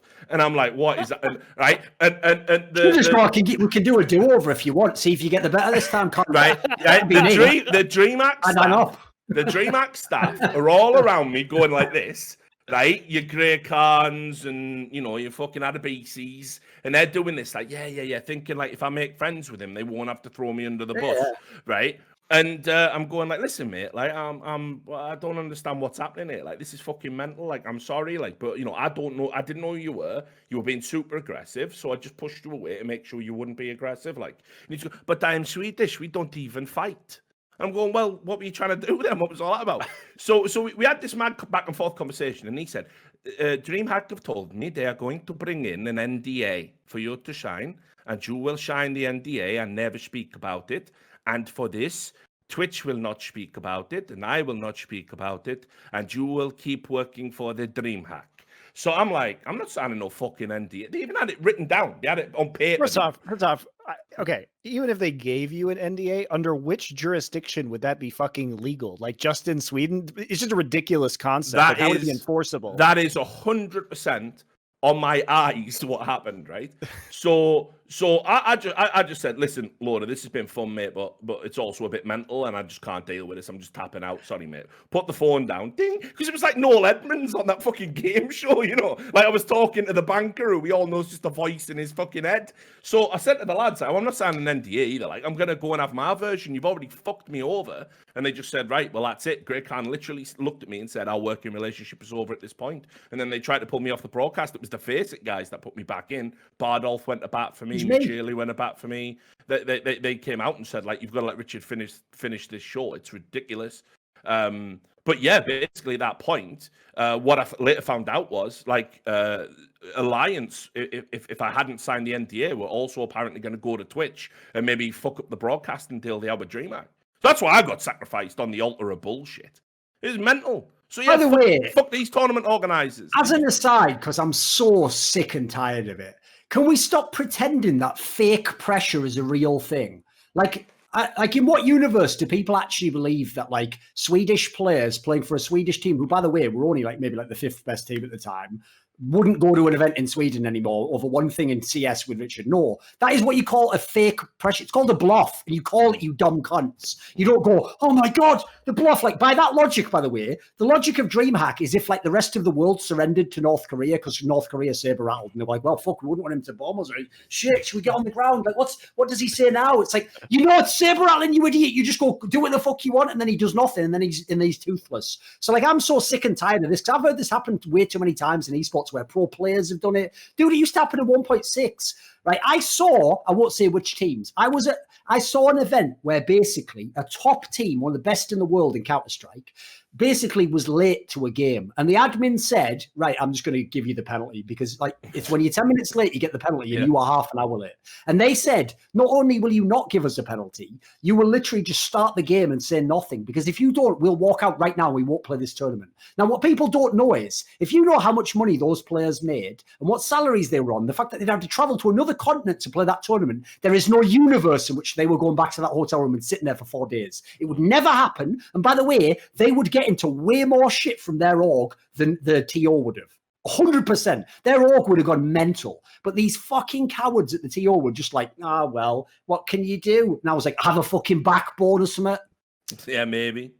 So while we're speaking, let's move to a topic less inflammatory. NEOM. Oh, wait. Before we end this, I just want to say, like, to bring it full circle in the problem of not having casters or not having talent kind of on board on your projects. There's a reason why in traditional sports casters are signed to specific networks, because they want the exclusivity and they want to support these people and they want these people to like the company they work for, to do more, to put in the extra work and become the face of the brand, right? And I think that's been really missing in esports as a whole, especially when you come at it from a tournament to tournament perspective. And a lot of people are tired of running through this bullshit. Like they want a home. And especially as we get older, I just had a kid. Anders has 2 kids. Like, do you think we want to be traveling the world 365 days a year where we have to be a part of this massive circuit and have such a small amount of stable income or guarantees? Like, you have to treat people like human beings at some point in time. Not only just ethically, but selfishly, if you want to activate their potential and really use them and have them invested to the greatest degree. No one feels that's not true. Most people don't feel any particular bond to ESL because ESL is just a company that hires you, work their event. They don't really care specifically that it's you. And then you go on your separate ways. And it's not necessarily a bad thing, but that's no way to make a life. And it's no way to make a career, right? I don't know what it says about Sponge that he had all that and he was just like, I'm in love. Can't bloody keep away from it. I don't know if that says anything about him as a person. I don't know, but I'm just saying it's weird. I think it's a little weird personally, but I can say that at least with B-Site, one of the goals is to really commit to people and to say, we want you to have your input and to feel listened to and to be excited about the product because you're helping make it. And we want to offer you, I mean, for example, and Thorin will tell you this, for all our talent, we signed him for the year. We signed him for 2 multi-week Flashpoint tournaments, and we said, here's a great rate for you. And frankly, depending on where you live, you don't really have to work the rest of the year if you don't want to. I mean, and by the way, that wasn't just PR when I said that publicly. I actually personally made sure everyone got net 30 days that they were paid within. Even down, by the way, to the people that would have been obvious to skip, which is like the observers, people who don't have a public profile to complain in the same way. I made sure they all did. And they all did, which showed me, by the way, Richard, how fake all of these outrages are. Because you see the outrage over that Starlad issue, you see all the outrage of this. I've made the point to this day, as far as I know, ESL doesn't pay net 30. No fan actually gives a fuck. One of the things I've learned, the saddest thing about my experience in esports is, because I also grew up as I basically was just, I was the legal age of a man when I started my job in esports. And with my background being autistic, I obviously was like emotionally back behind people. So unfortunately, I had to grow up in esports. And so this might sound sad to some of you guys that I've only come to this conclusion decades later. But one thing I learned was everything people put out in front is just for exactly that, for you to see in front. It is just, everything's marketing. So the idea that people have principles or they do things because it's right or they do things because it's the best way to work. No, here's the simple rule I've learned. If someone's their friend, they support them to the death. If someone's their enemy, they'll say everything negative and everything critical about them that they'd never say about their friend. And that's it. That's the way it goes. People just want a good time and they want their friends. And that's it. So as a result, everyone, I thought for real, we're going to get a mad PR win off this, fucking paying everyone within 30 days. The entire industry's been crying that it doesn't happen. So we did it. Yeah. It was like a fucking, you could have made a rat pissing on cotton. That's a phrase. Yeah, you could. So look, well, let's also move on, and get to the NEOM topic, because this is another aspect of being sort of a tournament organizer, and that is sponsorship deals. You know, we've already talked about it a little bit. Just for a little bit of background, I'd just like to announce the Flashpoint Qatari Invitational coming up in the winter. We're going to have a lot of, I'll tell you what, the exciting thing for me, Rich, is a lot of the royals and the celebrities of the area are looking forward to attending. with an opening speech from David Duke. There you go. Anyway, so for those that haven't been following it, and I'll understand if some of you guys have maybe missed all the drama or don't understand the full picture. Basically, there is a project in Saudi Arabia called NEOM. It's a mega city, is what they call it, which is a wonderful. Literally, Judge Dredd. They don't even get that, Richard. Yeah, I know. That's the best part about it. I've been reading the old 2080s because of NEOM. I got them. At least, by the way, the unintentional part that makes that even better is, remember, the premise of the mega city is, as bad as it is in the mega city, everything outside is apocalyptic wasteland. So, like, what are they even implying about the area that they're built in that? I just love the phrase, like, mega city just makes me think of like Blade Runner or it's Warhammer 40K. Like it's not pleasant. Let's just put it that way. No. So anyway, it's a mega city, and basically what the Saudi Arabian monarchy want to do is build a city that's essentially for wealthy white tourists to come over and, you know, indulge themselves in silly things. Like, I mean, you know, they've just it's $500 billion is being spent, and in much the way we've seen a phenomenon from Saudi Arabia, from Qatar, from a lot of Emiratis and China to a certain degree. It's called sports washing. Which is where you put money into sports, which is seen as sort of a politically neutral landscape. I'm not saying it's accurately. At least back in the day. Yeah. I was going to say not necessarily accurately, but it's also seen as something that like crosses boundaries. It's very benign. So you put money into that and you grow success in that. And then everybody says, well, you know, this team's successful and it's owned by the Saudi, and it kind of normalizes where that money comes from. Now, the problem with NEOM, first and foremost, is that it's being built on land that is literally being stolen from natives. And now, today, not like American land, you know, way back when, right? Like actually now, the Huatat tribe is a tribe that are currently trying to resist. They don't want to give up their land. They were a formerly nomadic tribe that, because of the nature of people taking up more and more territory. Being a nomadic tribe is not a realistic thing anymore. They decided to settle down. They built villages. They built settlements. There's about 20,000 people in this tribe. And this is a tribe, by the way, that a lot of them have actually served in the Saudi military. They're a Transjordanian tribe. They've served in Jordan military. They've served in the Saudi military because there's not really anything else for them to do. They've finally built settlements. And the Saudi monarchy have said, you must give up this land for this NEOM project, and we will compensate you with some money. We don't know how much, and we don't know when. And so far, they've arrested 9 of the tribal elders that have resisted it and murdered the most outspoken one, which is now being brought to attention by human rights organizations. So the NEOM project in and of itself is hugely problematic and is hugely an issue. That's before we get into the Saudi Arabian monarchy's attitudes towards women, gay people, the trans people. Yes, journalists. We know that there's been journalists been murdered. We know that there was an incident about a year ago. 2 Pakistani transgendered individuals questioned by police suddenly find themselves dead, brutally murdered. The police say we don't know how this happened. They locked up. They sentenced a guy to death for publishing a book of poetry, saying he was an apostate. This is not a progressive, forward-thinking nation. They literally have religious police.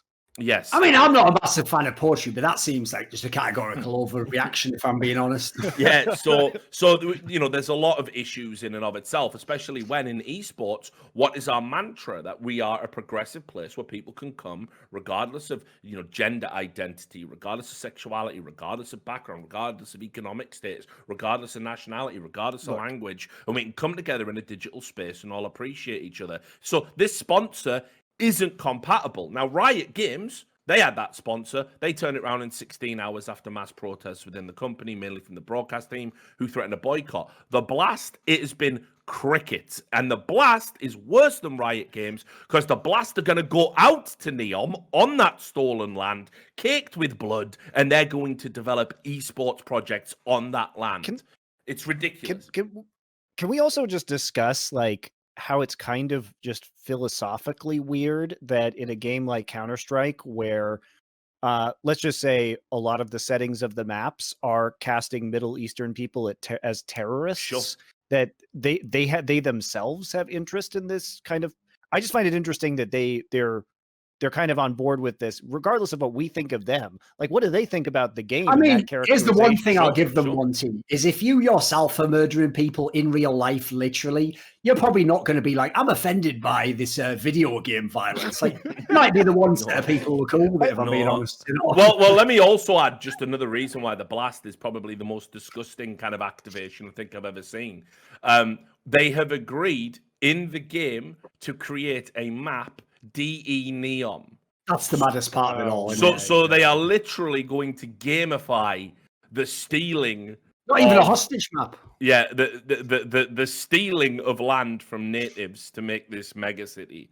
So obviously there's been a lot of pushback. But also presumably the point of that map is to plant bombs in it? Yes. It'll be a also weird. Also weird. Oh, very weird.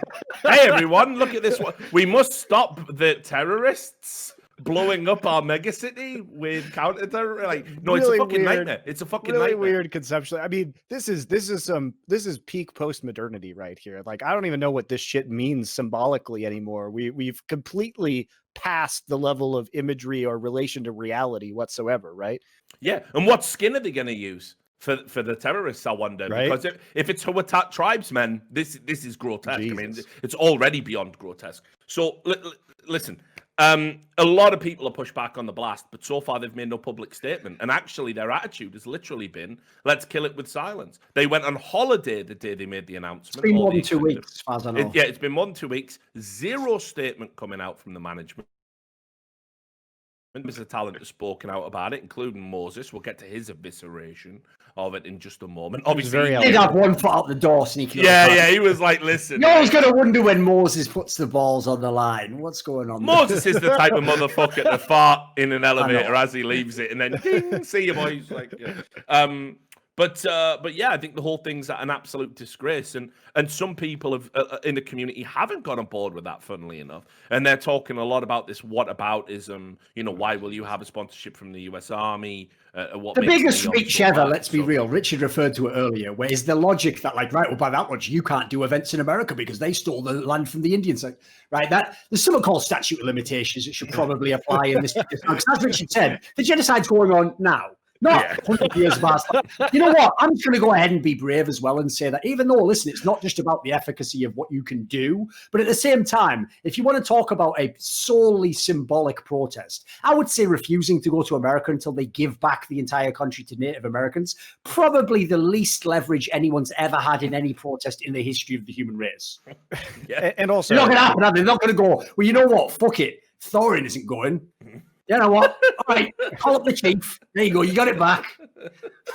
What are they going to do? You know, let's just put it this way: there were certain, global atrocities that have happened much more recently than the seizing of lands from Native Americans. Exactly, like when the Packers drafted that fucking quarterback, Jordan Love. What they really needed was one more good wide receiver, number 2, and then Aaron Rodgers might have had a shot at another ring. That's a fucking human rights violation. You have got to quit this Aaron Rodgers love, dude. It's making a fool of you, Doc. I love it. That's the real human rights violation. Well, the irony is, the only fucking love that the Packers showed fucking Aaron Rodgers in the last 10 years was the quarterback they drafted. Boom, and I'm out. I just don't understand why the Packers won't just let Aaron Rodgers be free so that he could actually do something. My favorite thing, by the way, was there was an interview with Aaron Rodgers recently. A lot in common with esports, really. Where he said, like, as soon as he saw the draft pick, he just poured himself 5 fingers of tequila. It's like, this is over. I feel so bad for that guy. He already had 5 fingers in him anyway from the fucking Packers GM front office, hadn't he? So he thought 5 more won't mind, will they? That shit's like throwing a hot dog down the hallway. Jeez. Right. So, Monty, I'll ask you, obviously, as somebody that's worked with multiple organizations that, have come into question, like Riot Games, obviously owned by Tencent, issues there. They were already evil before they were bought by Tencent, to be fair, but yeah. Yeah, of course. Activision Blizzard, another partially owned by Tencent. Yeah, and obviously have a lot of kind of problematic issues in and of themselves, especially how they treat their staff. Which has come out recently with the pay disparity and people having to skip meals just to make ends meet while Bobby Kotick gets 40 million a year. Where do we start drawing the line with these kind of sponsorships? Like, are we right to protest this and then ignore others? Do we need to universally apply a rule set, and will that limit how many events conscientious commentators can do? I think like what Thorin said earlier is that this is something that we can directly link right now to the Saudi government, and there's sufficient evidence for malfeasance from the government itself. And so in my mind, it's just kind of a non-starter, right? To be ethically involved in that. And to go back to the Native American example, if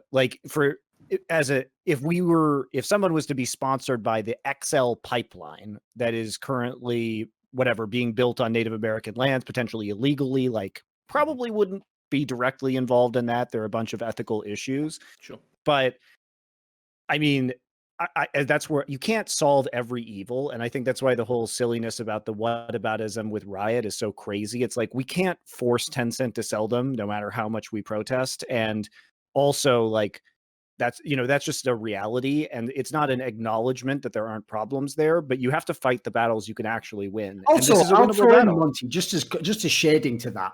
Who do they imagine, if Tencent sells, is going to buy a fucking massive video game company where the esports side just loses you money? The only people who are going to do that is people who have disposable income. So in this case, the disposable income from these sorts of sponsorships that's why I'm giving the money, because no one else will take my fucking money, and I want to just get like a bit of popularity with a certain fan base. So I also think it's implausible to think that, like, if Tencent sold them, they'd be bought by, like, look, fucking the World Wildlife Federation's bought them. Cool. Now League of Legends is awesome. It's like, that's never going to happen, is it? Like, it's not realistic.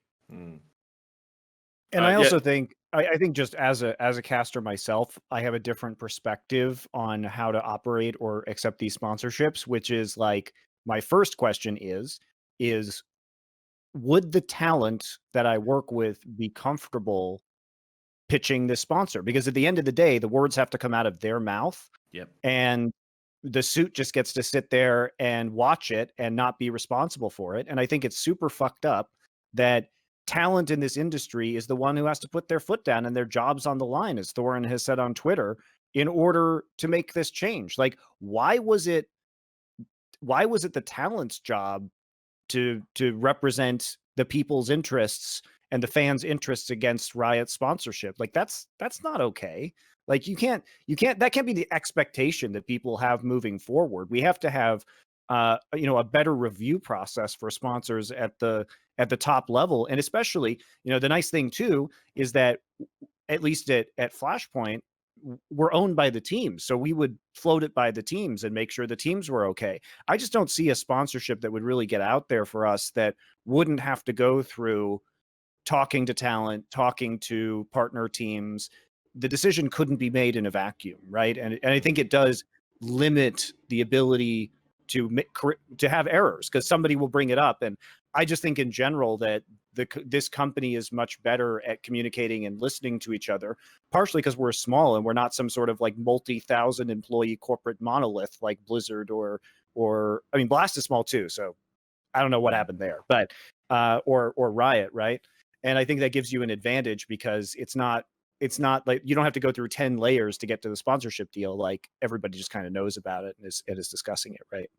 Yeah. So I don't know. I think it's just kind of a thing you have to evaluate on a case by case basis. But I can say that, I wouldn't dream of trying to make people a mouthpiece of something without making sure they were. This is my issue, is like, this is a real message if you're talent in esports, is if you went out there and you virtue signaled and you said all the slogans and you did all the hashtags and you did all the images and you did all the performative actions that everyone else did, congratulations, you're no longer primarily a commentator or talent. You are an activist. You've chosen, I'm an activist over my job. That's what you chose to do. Now, when you then get into a scenario where someone says, but you're about to work with a company who's sponsored by people who are basically against all the things you've said that you're an activist against, they are entirely within their rights to say, we're holding you accountable for this. So what I would say is, I would also consider reeling some of that back in. If you're someone whose primary thing in their life right now, you're just a young guy, you're working in esports, whatever it is you're doing, you just really want to cast a bunch of events. And you know what? Where possible, you want to make a difference. Just be proportionate, be appropriate in that sense, and you won't run into these issues. Because if you do it where, like I say, where you can, then you can do deals like this. You can say, right, on this one, I'm going to come out and I'm going to say, listen, I don't go for a deal like this because of the way they treat LGBT people or native people, whatever it might be. But if you've done the stupidity of posting an image like, I'm against all oppression everywhere in the world, at that point, the whataboutism almost applies to you. You've done that to yourself. You have painted yourself into a corner. You've said principles go above everything. And then when someone turns around and says, but don't your principles go above everything? You can't go like D-Man, like bloody Reddit taken out of context again. Like, no, they took it entirely in context. The person who took it out of context was you, because you thought this was all LARPing. You thought this was putting on a Slipknot t-shirt when you were actually the honor roll student last week and you're just getting an identity. No, you're LARPing about really important things and you're signaling to other people in the world, this is what I live and die for. So the difference is, I've made this point before, and I don't do it to self-aggrandize. I do it to show a point, which is the reason why I can be selective when I choose to speak up, is because I only do it when it's a really important topic to me. I never do it when it's a topic that isn't that big a deal to me. That, yeah, I might like to say the words because it's fun to feel like you get praised and that I'm the good guy. But I know that there's certain things that actually maybe I don't care about as much as other people. Like, for example, I will take money from betting companies. I'll take money potentially from the military, depending on what the initiative is. Like, I won't pretend I'm a saint, but if you claim you are one, I'll hold you to that. And I think everyone else should as well. So I think it's just something to think about, that it's not fun in games. This isn't like picking a skin in a game when you play GTA, like what character you're playing. You're actually going to have to live up to whatever you put out there, because this is really important topic. And the reason I bring that up is what I told Richard on the last episode. What offends me is not the guy who goes, you know what, all I give a fuck about is money and the game. And so if it's a good deal, I'll do it. You do whatever you want with your bleeding heart. The guy that offends me is the guy who LARPs that he's super into all these causes and activism. And then the second it actually comes that he could do something, He doesn't want to because he wants his money. That's offensive because you didn't even mean any of those things you said. You just said them as a fucking clout chaser. That's really offensive because you weren't just saying, I like the Cleveland Bengals. Oh, it's not even the right fucking team, but whatever. You weren't saying that like Cincinnati Bengals while you're in Cincinnati to get some shine. You're saying it as though like it's part of your core identity. And in this case, we're talking about something important, like what do you stand for as a fucking human being? So it's like, get sorted out, kids. This isn't like picking your favorite band or what flavor of the month you're into. This is about, in theory, once you open that Pandora's box of I stand for these things, it's almost impossible to close. That's why I'm always very careful about it.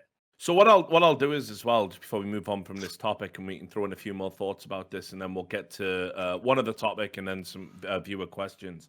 Time's flown by, guys. Always great to talk. But this was Moses' open letter, where he basically was there was lots of talent that spoke up about NEOM, but in terms of being someone who was actually a staple of the Blast broadcast, it was Moses that went first. Obviously, in hindsight.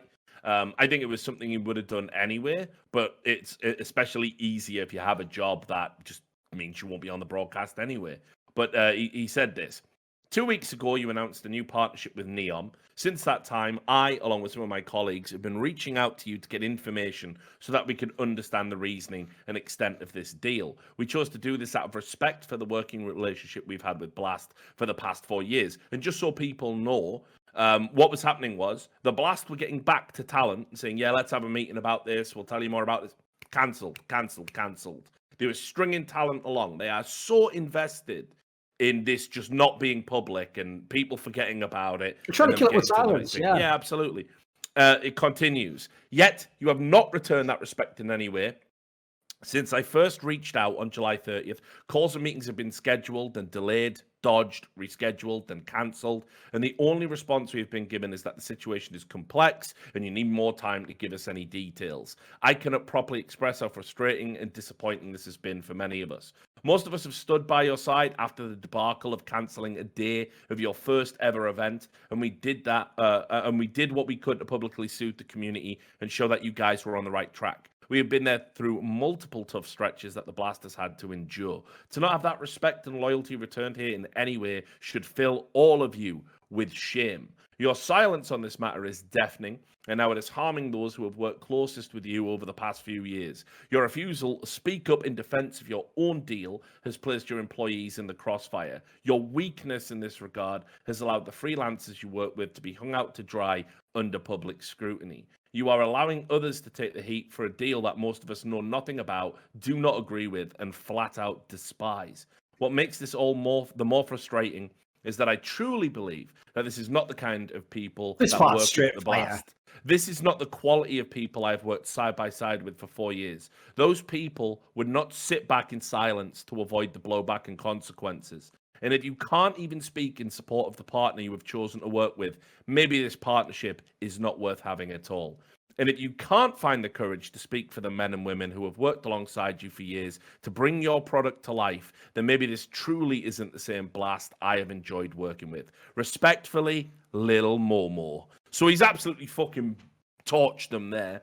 And the ending is so strong as well, by the way. Let's go. It's really good. Those two parts where what he does essentially is appeal to the best part of Blast. That's the clever part. If I did it right, my problem is I would just wreck them for the things they did. But what he cleverly does is he tries to make it so they can be redeemed. So what he says is like, if this is a partnership you believed in, then, why can't you just talk to us about it? And if this is a partnership you believe in, maybe, or the way you treat us, then maybe we're not the right people for you. It's actually a very clever way to phrase it, even. Yeah, totally. And he also frames it. I think what's really smart too is he also frames it as the cost on the freelance casters who are not full-time employees of the company, who had no effect over this decision. And again, it's the casters that have to put it out there. And I think, to bring it full circle, this is more of the bullshit that casters get, deal with in the industry that many of us are tired of dealing with. Like, why is my name being attached to this? And when I had no contributing voice to these classic conversations. example that Richard likes to bring up, and everyone forgets it otherwise, so I always try to bring it up myself if I can, is the most egregious example of the old school, not of the like modern shit like this, was when they had DJ Week come out and apologize on camera at Season 2 Worlds for all the failures of the event. That should have been someone from Riot Games doing that apology. The idea DJ Week was doing that was fucking pathetic. Why is he sorry? He hasn't fucking done any of that shit. Like, that's an example of what these TOs do. They treat you like you're the freelance talent that they could just interchange, but then they'll have you do things like that, like carry the can on fucking camera for what's their fuck up. Yeah, no, but you do it all the time, don't you? Think about how many times on DreamHack, we're just having a tech delay. That's nothing to do with me. Like, and you know, it's me who goes on fucking social media and gets told, like, why aren't you starting the games? Why are the games delayed? Nice event. Like, I have nothing to do. I get paid to talk. That's it. You know, that's the extent of it. But what you do is, and I've noticed this with Duncan as well, you get this sense of loyalty imbued in you, and you think it's a two-way street, fallaciously, you know, because they blow smoke up your ass that they do care about you and they do care about your contribution to the show. But it's not. It's never like that. You take as much shit as you're willing to take on their behalf, they will never have your back on the comeback. They don't even care. They will just replace you at the drop of a hat. There is no loyalty. In fact, if you even ask for basic things like pay commensurate to the working hours, or maybe a green room with, you know, fruit in it and bottled water, they think you're being a diva. That's how fucked in the head they are, a lot of these companies, man. Yeah, and I guess like that's where I'm hoping over time that we can be different, is that I think the more you include people within these conversations and the more you empower them, and especially because so many people in esports are reaching kind of the prime of their careers in their 30s and 40s right now and should be trusted to understand the audience and should be trusted to understand the product. And I think that's generally been lacking. And I think that I think Blast has had an excellent production. I think that out of every single broadcast affected by COVID, Blast has done the best job. I think that their remote tech has been superb, and they've managed to really put it together. And I have great admiration for their broadcast capabilities. And who knows what happened with this deal? I imagine it was for an enormous amount of money, and people can get blinded by that. Especially in a tough time like right now where we can't monetize the events. We don't have as many sponsors.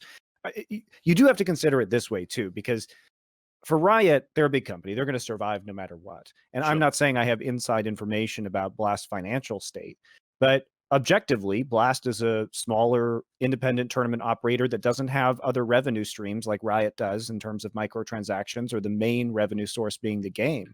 And so when you are so reliant on sponsorship as Blast is and tournament organizers are, in the pandemic, when all of the marketing budgets got slashed, who knows what their financial state is. And in many ways, this could have come out of the blue as a fucking godsend, because here is somebody who's willing to put down a lot of money in order to keep your tournament afloat. And I think that in that scenario, maybe other people, you know, ask yourself if you would have taken that money if it meant saving your company.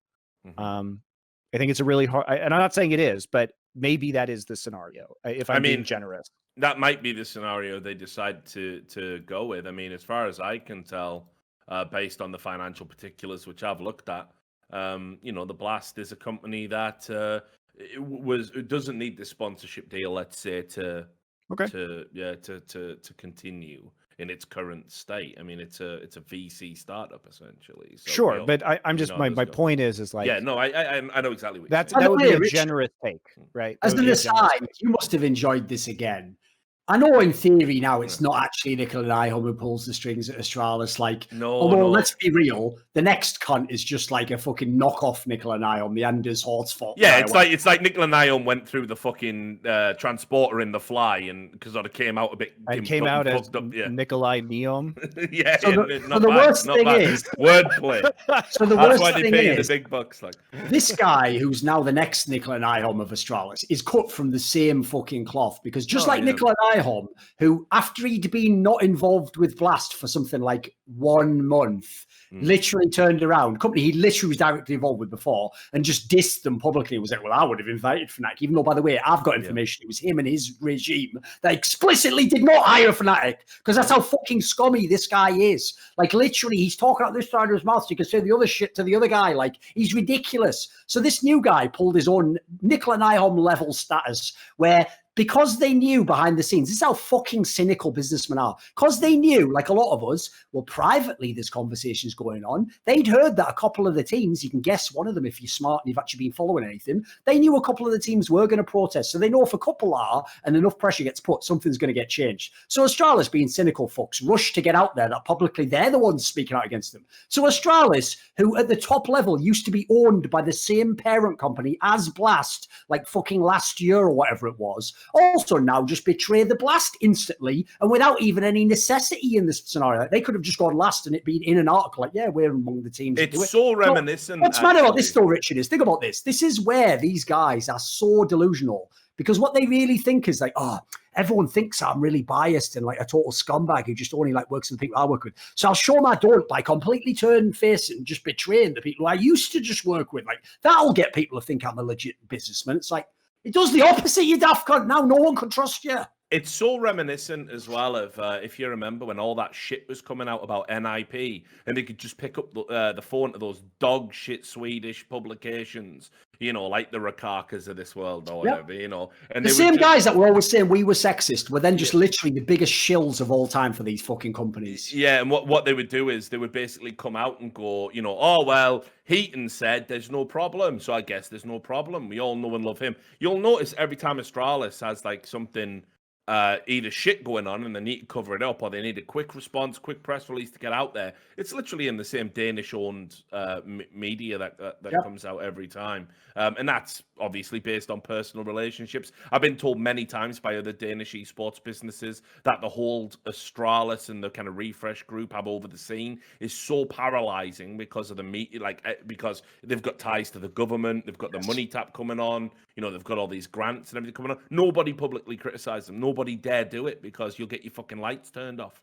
So, but anyway, they to your point, the next part of this is where the talents had to go first, and still the Blast are yet to say anything. Now, what we knew was going on behind the scenes, you know, I'd known about it for a while. There was a lot of teams that were actually, they're just as unhappy about this, especially given there's a little bit of crossover with some teams who have ties to the LEC and some teams that have ties to the Blast.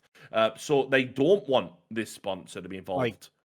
Yeah, I mean, just to give you like a sense of, if you guys don't know, like Astralis owns Origin, the LEC team, so those are linked. G2 obviously is involved in both as well.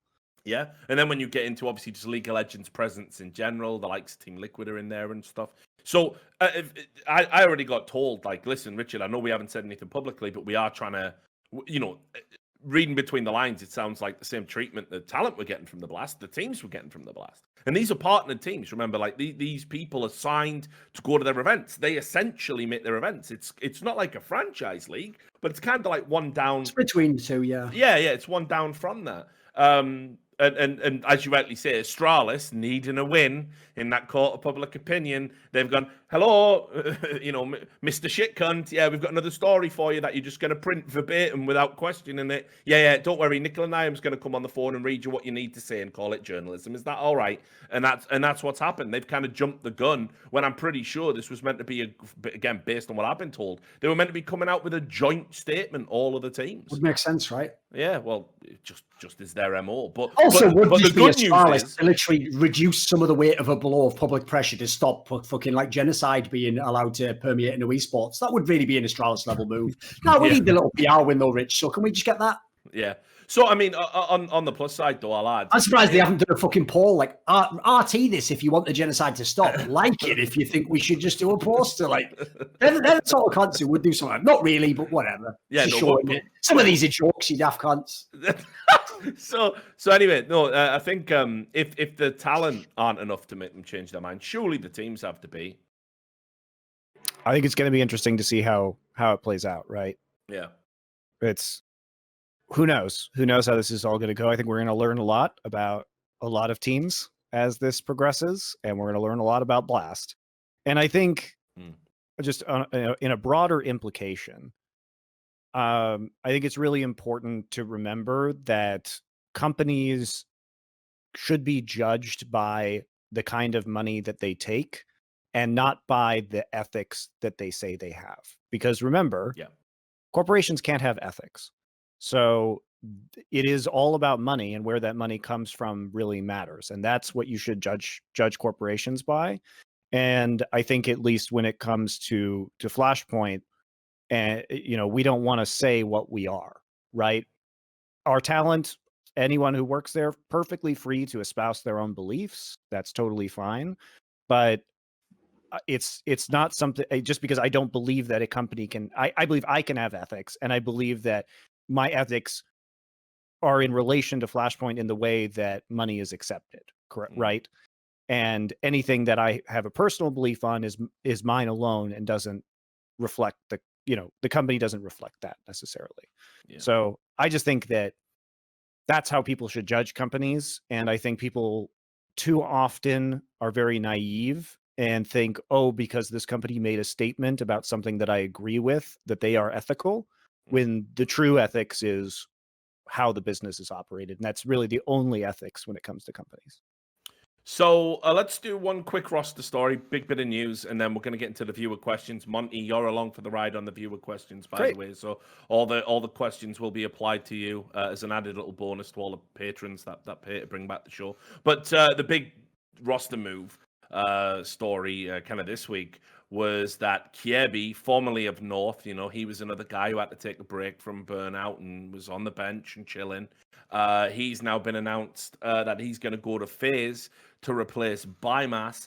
Bymas leaves FaZe and then ends up getting added to the Mousesports roster as a sixth player, looking incredibly likely that he may replace Chris J over there if you read between the lines and the stuff that's out there in social media. Let's start with this move to FaZe. I know Kjaerbye is something of a crazy kind of star player, so up, so down, hit the heights, hit the lows, attitude problems, been missing in big games, but then incredible skill when it comes to carrying it. I almost feel like he's tailor-made for FaZe, honestly. I was going to say, it sounds like the FaZe brand to me. Yeah, totally. On-brand player. Yeah, absolutely. And Duncan, you tweeted out today saying the fact that Nico chose Kjaerbye over MSL, if he could have had either, player coming over to sort of fix the mess. If not now, over the last year or so, they obviously could have had MSL if they'd wanted. I know that was on the table. That was on the table at one point, yeah. So let's talk about this move. I'll start with you, Duncan. Obviously, Kjaerbye joining FaZe. Like Monty's absolutely right. It's very on brand, but does on brand fix this team? I think this is just proof that Nico has a totally different vision of Counter-Strike to me. And as I always say, if he then succeeds and wins the major and has a dominant team, then I will have to say that I was wrong and he was right, and I will change my vision on the game. But I don't see what universe in which the problems that FaZe have, Kjaerbye is the solution to. As you just said, Richard, this isn't even what it was with someone like Bymas or Brocky. Like, right, well, it's a young talent, hasn't yet been ruined by the scene, so we can shape him and mold him and influence him with his experience. None of that applies to Kjaerbye. The guy's already been in Astralis and North and played with many veterans. He's now played like, 5, 6, 7-year career. Like, none of those things apply. He's not an unfinished product. If anything, he is at the moment very much a finished product. It's kind of a flawed product. And the worst thing about it is he's not even like the kind of super talent that in the past FaZe might have recruited. Like, right, well, how will they integrate this star, blah, blah. People couldn't integrate this guy in any of the teams he's been in for the last 2 years. Like every lineup of North, he was the same guy. He'd go to a DreamHack Open, stomp it, MVP. Then he'd go to the Tier 1 tournament, just average. Then he'd have one good match. And it was always like he had every possible set of results over the year, but it was never like, he never like carried a major. I think he had like maybe the style of the major. He was like good in one phase or something like. In this scenario, like for me, he doesn't even fit the bill of like, well, he's a mad fragger. And when we put him with FaZe, just unleash the boys. It's like, if anything, FaZe has to rehabilitate this guy. And that is not something I've seen FaZe Clan typically do much. So I have massive question marks about this. I don't really see what they're envisioning from this move. I think it's actually like a crap move. Now, admittedly, it's better than Adren and NEOM and other people should never have fucking been in FaZe Clan, Bymas. Like it's better than those moves, but that's saying something. Like beyond Cold's era, how fucking shit are these FaZe roster moves for the last few years? Because the thing that insults me is I'm sure someone from FaZe, I think a FaZe management guy came out in an interview and basically said that they do still have money to pay for the players. Well, then fucking do it. Stop buying shit players that were good 6 years ago. Yeah, I mean, I'm a little bit different for you on this, Duncan. I'll just throw in my opinion here. I think, like, honestly, I think knowing a little bit more about the Danish scene, like, there's just like these weird, like, the Danish scene is a ruiner of fucking talents with all of its weirdness and weird relationships. And there's a few IGLs. It's sort of reminiscent of where the NA scene was, where we came out of Source and at the start of CSGo. But there's a couple of essentially gatekeepers, people you have to be on side with. They have to believe in your vision. And if they don't, and you don't get the opportunities, honestly, like, things can really come off the rails. Not to mention as well, has there been a scene, by the way, that's produced more prodigious talent lately, where that talent has, like, fallen off so drastically so quick, you know, and really struggled to come back? We all know what phenomenal players they are. In that sense, I see a lot of parallels between, like, Config, for example, and Kjaerbye. Like, Kjaerbye was an MVP player, I think, at the E-League major. So he's definitely had it in his locker in the past. Like, yeah, but this way, here's an angle that is what kills me about this deal. No one else seems to have considered. Okay. So Bobski, by the way, a significantly better player than Kjaerbye in every way, doesn't go to Astralis as like a permanent starter, definitely going to be in the 5, because at the moment they're still teasing that the original 5, the greatest lineup ever, might still play at the next major. So Bobski potentially is going to sit on a bench, while a much worse version of Bobski, but years into the future, is going to come to FaZe instead. Like, dude, Bobski was the player FaZe should have had. It's obvious. That would be a straight fight. If they'd assigned Bobski, I'd say, you know what, Nico, forget, you might not even be a great in-game league. You might not have to be with this team, Lord. You really could turn this team loose. Like, that's why it's offensive to me, because that equation doesn't add up if I do the math on it. Okay. Yeah. One question that I was thinking about earlier when we were talking about Ehco is how much is Ehco's coaching to blame on a FaZe roster that has been so weirdly GM'd over the last few years, right? How much responsibility can he really have? You can only do you can only do things with the tools that are given to you, right? That's also, though, mate, why you don't work with your best friend. Tomorrow.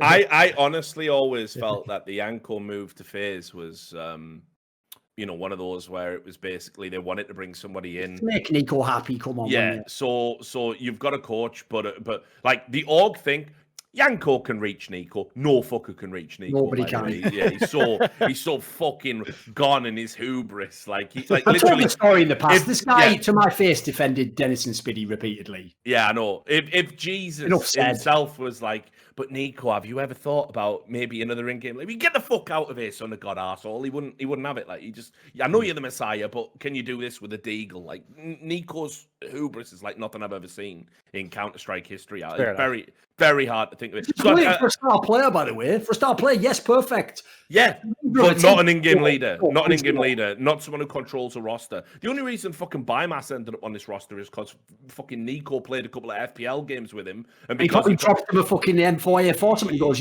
I like the cut of this guy's jib. No, but that's literally it. He played a few games with him in FPL and probably played against him and like, well, if you can kill me in this game, you must be amazing. He did a fucking interview and even said, this kid's the future. Brilliant. The future lasted all of fucking 3 months. Wicked, mate. Wicked. So he's gone. The future's gone. And they bring in Kjaerbye. Now, what this tells you is two things. That first of all, they weren't really convinced with this whole idea of developing young talent, and they didn't really believe in Bymas, however you pronounce it, being the future. But Nico must see something in Kjaerbye. He must. Otherwise, you're not on this team. If Nico thinks you're shit, you cannot get into FaZe. Doesn't matter what Ehco thinks. Doesn't matter what fucking whoever's running FaZe this week, Banks, whichever influencers running fucking FaZe. Here's the problem I've realised, Rich. This is what's depressing me now. Yeah. I'm looking at the shit moves they've made in FaZe. So let's go. We've got Adren, Neo, Kjaerbye. Nico, I know you didn't win that major, homie. You were 1 round away, but are you just a star fucker for people who've won majors? What the fuck is this? If I win a major, can I just be shit 8 years later? Like, who's coming next? Zeus is the next recruit, right? Presumably. Like, fifth Lauren after. Are you fucking kidding me, Nico? How does what metrics do you have? The idea, that's why I said the tweet. The idea you can't respect what MSL brings to the table, but you respect what Kjaerbye does. Like, what the fuck is that? Like comparing to Like, their I just want to record. I don't significantly think Kjaerby's as bad as what Duncan's saying, and I think FaZe is going to be a shot in the arm for him. I think he's going to be better on FaZe than he ever was on No. I'll say that. That doesn't fucking say much, does it? Well, no. You set your fucking targets nice and low on that one, haven't you? That's how I win. Yeah, but the point is that is not the expectation of FaZe, though. When you have the players that are in FaZe, I don't think Nico himself understands this. The last 2 years have been abject failure because when you're in FaZe clan, worst case scenario, you could be third in the world and probably win like the odd title. That's worst case scenario. You basically, I'll give you the analogy. When people criticize Nico, it's like when people criticize Dak Prescott of the Cowboys, right? They're doing it because he has like the fucking sickest toys in the playground and he's not the best. And unfortunately, when you have the kind of team that Dak Prescott has, you just have to straight up win. There's no two ways about it. You can never have like okay record, fail to make the playoffs, failed. You basically have to like go to the Super Bowl. That's like about the minimum that they'll give you because you're not fucking Derek Carr, are you? You're not just with an okay team. Like in that scenario, hang on. No, because listen, Derek Carr's MSL mate. Because I tell you what, I have respect for Derek Carr. Actually, he knows how to do his fucking job. He doesn't go for that fucking deep ball throw every single time like an idiot, does he? He just throws it under the thing and gets the pass in. He doesn't have the talent. To be fair, to be fair, he has no receivers. So. Yeah, listen, you are tearing me apart here, Lisa. Because I've either got to defend Derek Carr, which I'm not entirely enamored with, or rip you two boys against you. Don't defend Derek Carr. Don't be that guy. Our point was this: in the same way as he's choked in the red zone a bunch in games. Nico looks at MSL and goes, "Well, he's shit, isn't it?" It's like, who's he working with? You fucking daft cunt. Who's he got? Nobody, mate. He had Mertz 2 years ago. What are you talking about, Nico? So meanwhile, for some bizarre reason, if you were good 3 years ago, Nico will just give you a million chances. If you just haven't basically beaten Nico every time with your team, you're not allowed to be recruited. That's why this Kjaerbye one, I feel like it is just almost some weird fucked up angle of like, right, well, it'll just be the Astralis Kjaerbye if he comes to us. Like, I don't get it. I just don't see the point of the move. All right. Well, go home. Yeah, listen, I was going to talk to you guys about Flashpoint, but I think what we'll have to do now is, because I don't want to keep do another one, do that. Yeah, we'll sure. just do I'll come back. We'll just do another Three Horsemen episode, and we'll talk about Flashpoint because obviously, the announcement is the season's been pushed back, right? Yes. So yeah. So when is it going to be now? Now? After the major in November. Well, the major might not happen though. So what about that? Yeah, great, isn't it? Fucking awesome, isn't it? Nice to live in a barrel. We'll get in there if the major. All right, yeah. We're built on a house of sand, so you know what, Rich? If that fucking wave comes in, my whole house is probably going to be fucked, isn't it? Cheers. Nice one, Valve. So yeah, well, that's why we have to do another episode, guys. Let's do the viewer questions. So for those who don't know, because this was brought back via Patron, we try and give something back to the patrons that brought it back from the dead. They get to ask a question. If they give above a certain amount, it's ridiculously high. It's $50. It definitely ain't worth it. But that's life. It's cruel out there. So SunMaidRaisins asks, would you rather be a bin man, that's a trash man, a garbage man. Would you rather be a bin man with feet or hands or an esports commentator with an insufferable Scouse accent? I don't mind the Scouse accent. It's grown on me. I don't even think it's the worst one in Britain. Like, Brummies have got a worse accent, I think.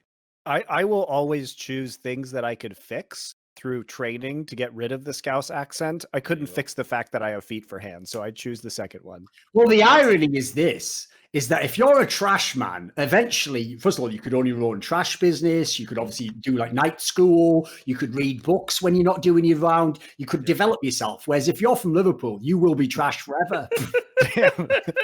Well, you took the same approach I did, which is to say that you can't fix the problem. So there you go. You just reversed it. Got it. Listen, I love banging on the fucking Scousers as much as anyone else, but honestly, they don't even have the worst accent. Like you say, I live near Birmingham now, and when you hear like an extreme, especially the Yams, when you get over like Wolverhampton and that, the fucking accent is so off the chain bad. It's like, I'll tell you my pick. It's like listening to orcs in Lord of the Rings. My pick's easy. It's fucking Glasgow accent. That is pure shite. Because you can't even hear what they're saying half the time. It's like they're all just drunk and on heroin, and this is even the ones who aren't. They're just slurring all the words together. It's like, shut the fuck up. Right, anyway, you should just start speaking Celtic again or something. You can't handle English. Next question. Rezchi asks, 2 average Joes. Yeah. Right. Would Nico and I push blasting? Right. You have a lever. You have a lever that will divert it, but the Trolley train problem. will go towards 5 convicted felons. There we go. It's a who are trolley working on that section of the rail. What do you do? So this is about utility, isn't it? This is about So basically, would you 2 kill lives over 5. Yeah. Yeah. And 5 who've done criminal shit. Would you kill 5 criminals to save the life of 2 What non-criminals? would your answer be, Monty? Where would you go philosophically on this?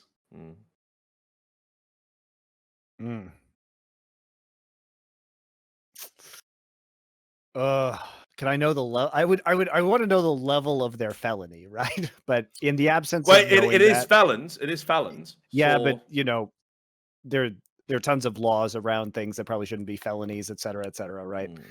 I'd probably go for the 2 just to inflict the minimum amount of damage. Okay, Duncan.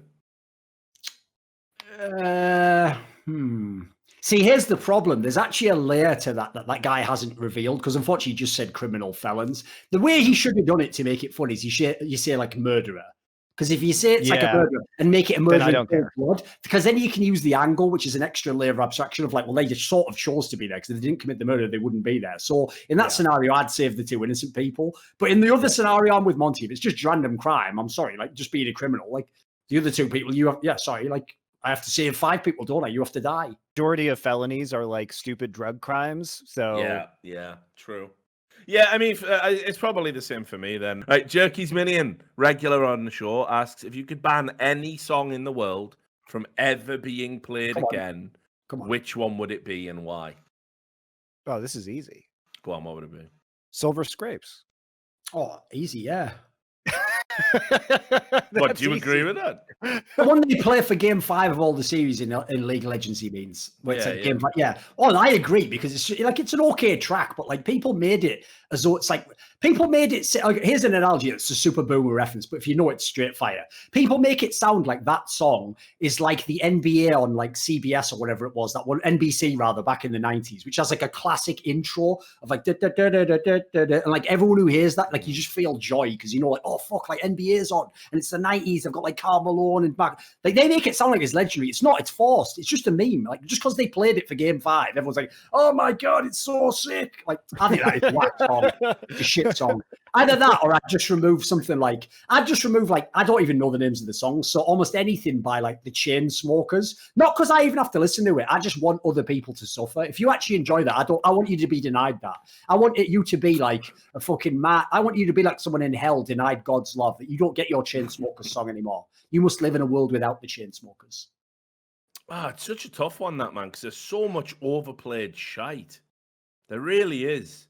And then the sad thing is, like, a lot of it is like good songs that are just overplayed by dickheads or karaoke and you know, drunks in bars. Like, easily fucking Bohemian Rhapsody would be right up there. Oh, like, come on, that's at least a good track. Yeah, but it's played too much. But no, so for me, like if I had to to pick a non-esports like meme song that's not Silver Scrapes, I would delete from the face of the earth Black Eyed Peas' "I've Got a Feeling," which is 100% the most engineered, cynical sack of shit song that I've heard in my entire existence. That is about absolutely nothing and is horrific and overplayed. That song is pure cynical corporate trash.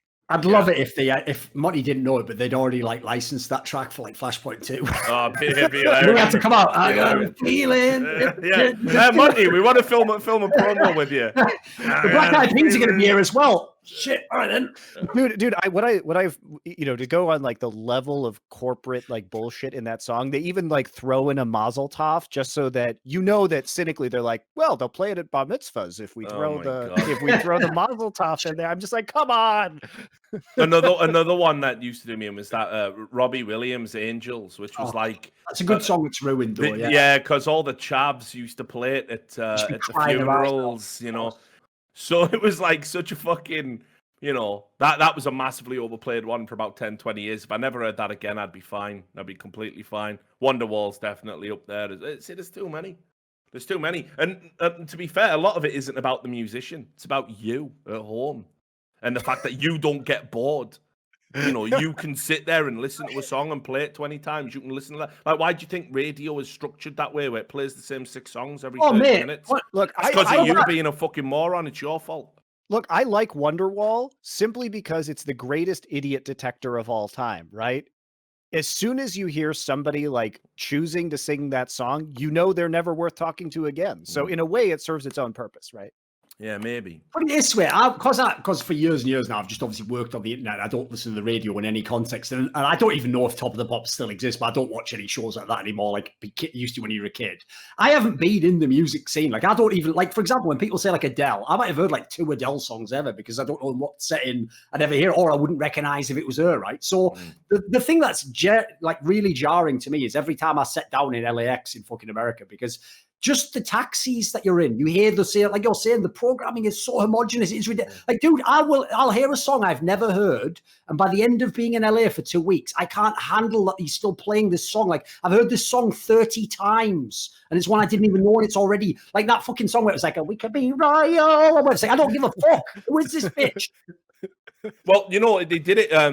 Is that even a song? Have I just made one up there? It is. It's Lord. I was in America. This is obviously pre 9/11. This is a long, long time ago. But it was the same back then. Even you can go that far back. And when I was out there, the number 1 on MTV. Oh, that's what you're doing, obviously. Yeah, well, you know, just chilling. Learning to fly planes on yeah, crop dusting mostly. Exactly, yeah.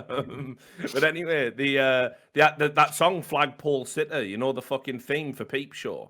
Okay. Yeah. That was like the number 1 song on MTV. Right. And it was tied up with some shit movie called like Disturbing Behavior, which never even came out in Britain. I think it went straight to video. It was like some body snatchers thing, students getting chips put in their head or something. And it was, honestly, mate, that song, like, I fucking hate it because it was just everywhere. You just couldn't escape it. It's on the radio. It's on MTV. They're playing it every 20 fucking minutes. Like, it's like, what's wrong with y'all? Like, you know, bit of fucking, you know, variety in your diet at least. Like, so yeah, there's a ton of tunes.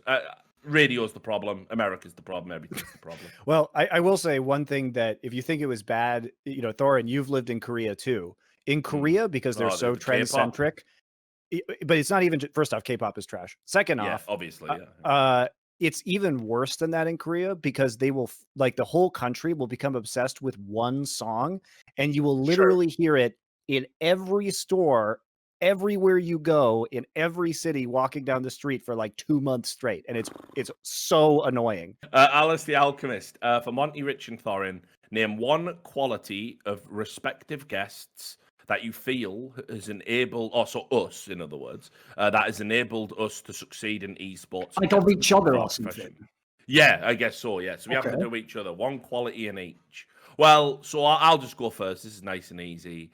For Duncan, it's absolute stubbornness and bloody mindedness. Like, I think if he ever didn't want to, like, he definitely gets a hard on off proving people wrong and enjoys his time as the hammer because he did spend a long period of time as the nail. And with Monte, obviously he's a very intelligent guy, but I think you also have to have a certain level of, like, let's say, self-belief and confidence. So arrogance, some might say. Yeah, some do say that. Yeah. So yeah, I would say that's obviously a great virtue to have. Like, having utter confidence in oneself is very essential when you're doing any form of broadcast or entertainment work. So I think for you, Richard, with me, it's that it's your tenacity, despite the fact that you get shit on so frequently, even though you are doing the ethical work that no one else wants to do, because the resulting feedback from irrational fans is so horrible. And I will say that on top of that, you managed to create beautiful writing that is fair in a position where I think I would have extreme emotional reaction to clap back at those fans or to clap back at something that I really disliked that was happening during that time. And I think that would cloud my ability to you know, the feedback that I was receiving would cloud my ability to be impartial. And I think that's an enormous strength that you have. Well, thanks very much. Nice of you to say so. All true, of course.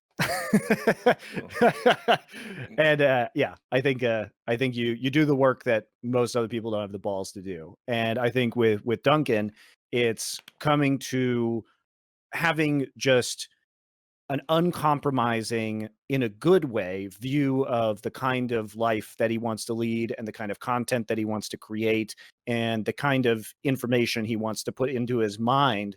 And because he has created something, an intellectual temple that's so extraordinary, that people come to it instead of him having to market it to them. And I think that's a constant inspiration to me.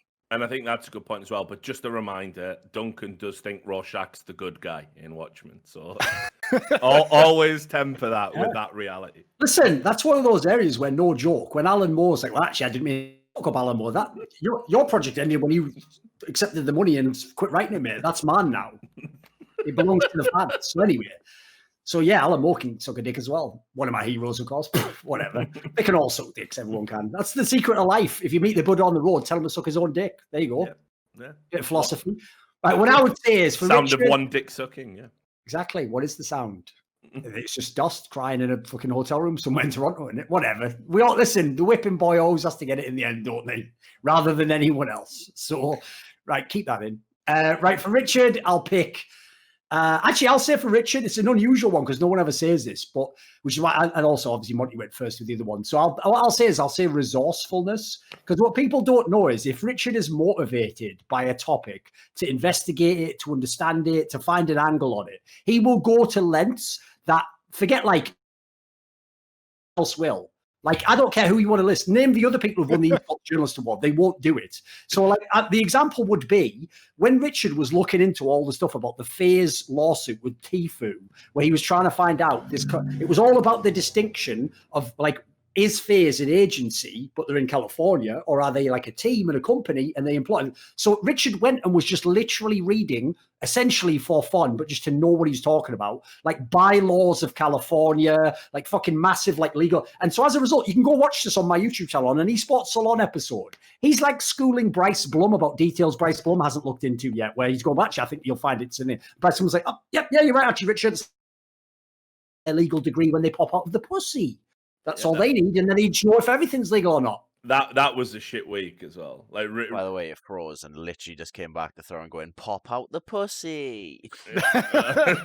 It's all right as long as we've got it'll be fixed in post. It's all on yeah. So if anything, it'll be mad underwhelming when they find out what I actually said, won't it? I will say along those lines, there was a very interesting and like I think you know this, Richard, conversation, because remember when we were in Irvine for like the InVen conference and I was introducing you to some of the more high level people at the Overwatch League and all that other stuff.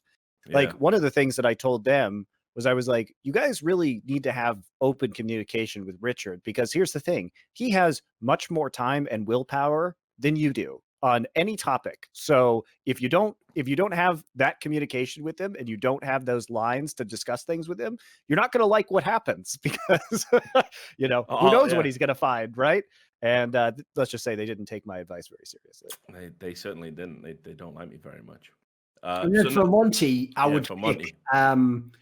would basically say like a daring to try and do have conversations that don't currently exist in esports. And the reason why I picked that is because that's actually the reason why we did our first podcast, Summon Insight, in the entire first place. We literally one day with a drink sat down and were like, there aren't really any good podcasts in League of Legends. Definitely not ones that talk about like high level topics and try and challenge the viewers. And so one of the things I hate about content creation and journalism in general is when people think all the sort of like rules are set and you're in a maze and you just go around the maze and find your way to the cheese. Like, no, like in that setting, what you're supposed to do is, if all the content that was being created currently existed, I wouldn't need to make it. I'd just enjoy it. I'd sit back like you guys and just have a fucking beer and watch it and be loving it. But the fact that there isn't content like I want to see out there means I want to make that sort of thing. So one of the things Monty, people might not know, has always been interested in, and we did this from the very early days of Summoning Insight, is we would have like the kind of hypothetical topics and digressions that take up 40 minutes of a show, where the other person would go like, well, we have to read it back in now, guys, and go back to the next topic, which is,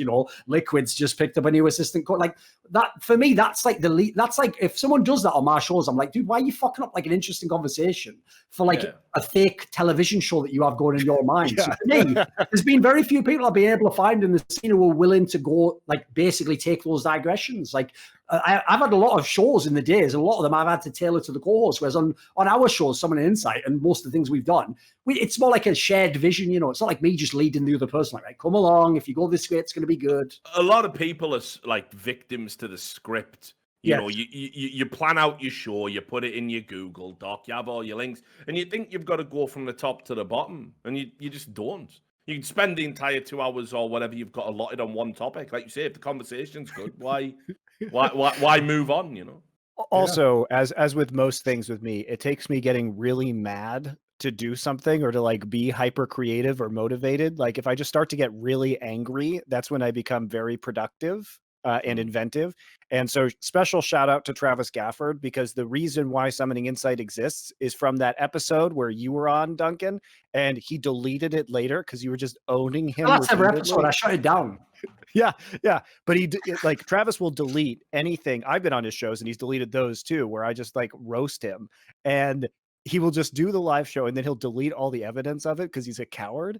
And so if I hadn't been sitting there watching Duncan on this show with Travis and then just destroy him and then delete the VOD, I was like, why is this, like, we could have a better conversation that we won't delete. And then that was it. Yeah. Take that, fans. Travis Gafford helped launch one of the best shows ever. Just wasn't his. Shout out to Travis making me mad. Exactly. No, but, like, it was because what was that one he did recently as well, where he was talking about a topic and it was like you had knowledge of it, I had knowledge of it, and he just wouldn't have us on the show to talk about Hotline it. League.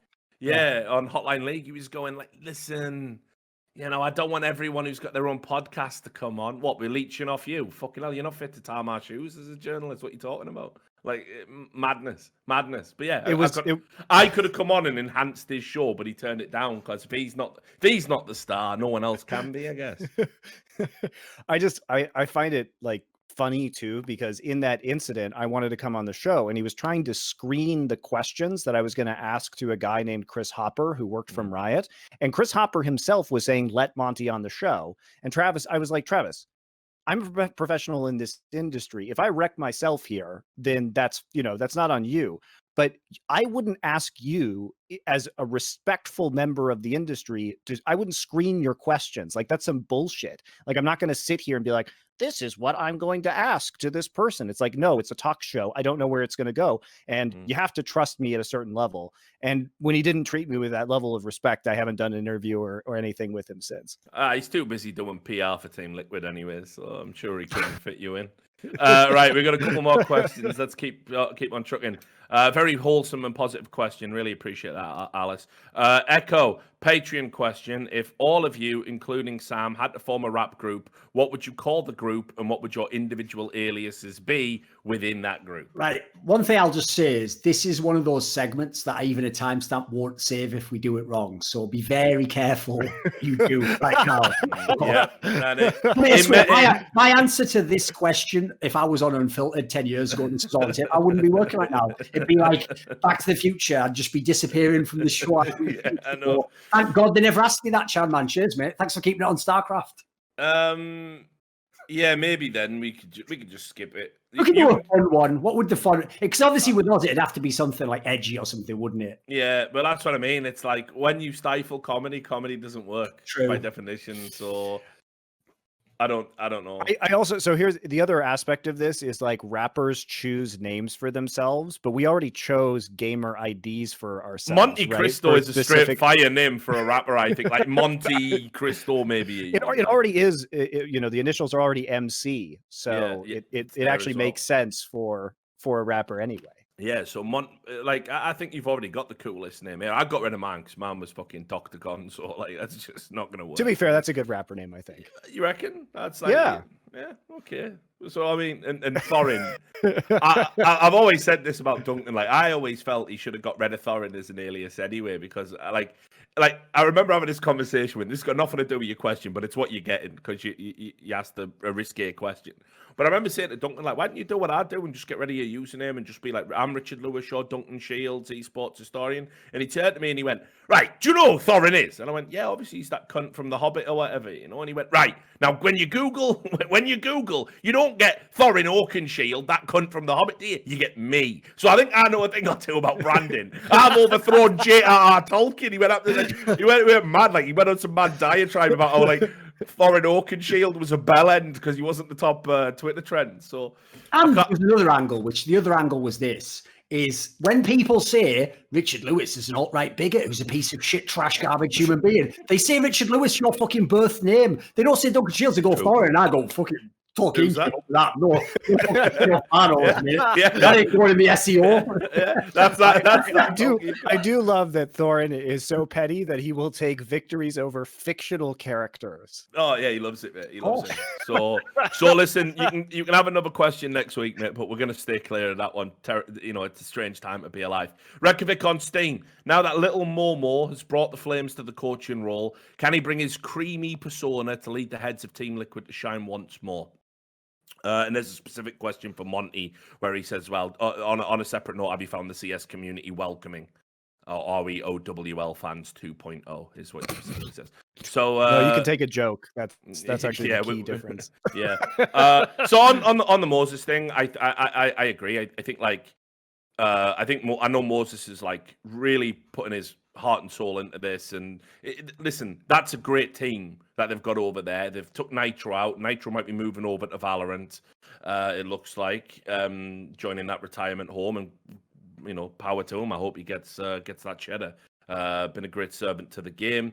But Grimm's had like a great debut. I think, like Duncan said earlier when we talked about it, all the pieces are there. It's entirely plausible that once we get out of this online era and the weirdness, and maybe even within it, Team Liquid can be the #1 team in the world again. There's no reason why that's not achievable. So yeah, I'm going to back my boy. I'm going to back my boy to do it. Yeah, the good thing for me is, unlike Adren, who in this sense I think was poorly chosen for that role, Moses will be the hype man for this team. And to me, that's something I've always wanted them to have, is basically someone to tell. Basically, this is one of these teams where you have to coach it very differently to a lesser team. I really want certain players, you'd call them out and be like, mate, you're one of the best players in the world. Why are you playing like shit against this team? Like, you can be much better than this. Like, some of them, you have to sort of like fight them a little bit to get them going. So I think this has been way too lackadaisical a team for how much talent it has. So I know Moses himself always said that on the broadcast, always said it when talking to us about the team. So I feel like that we're on the same page on that one. So I certainly think he has, like, at least he knows what he needs to bring to the team. Yeah. And your thoughts, Monty?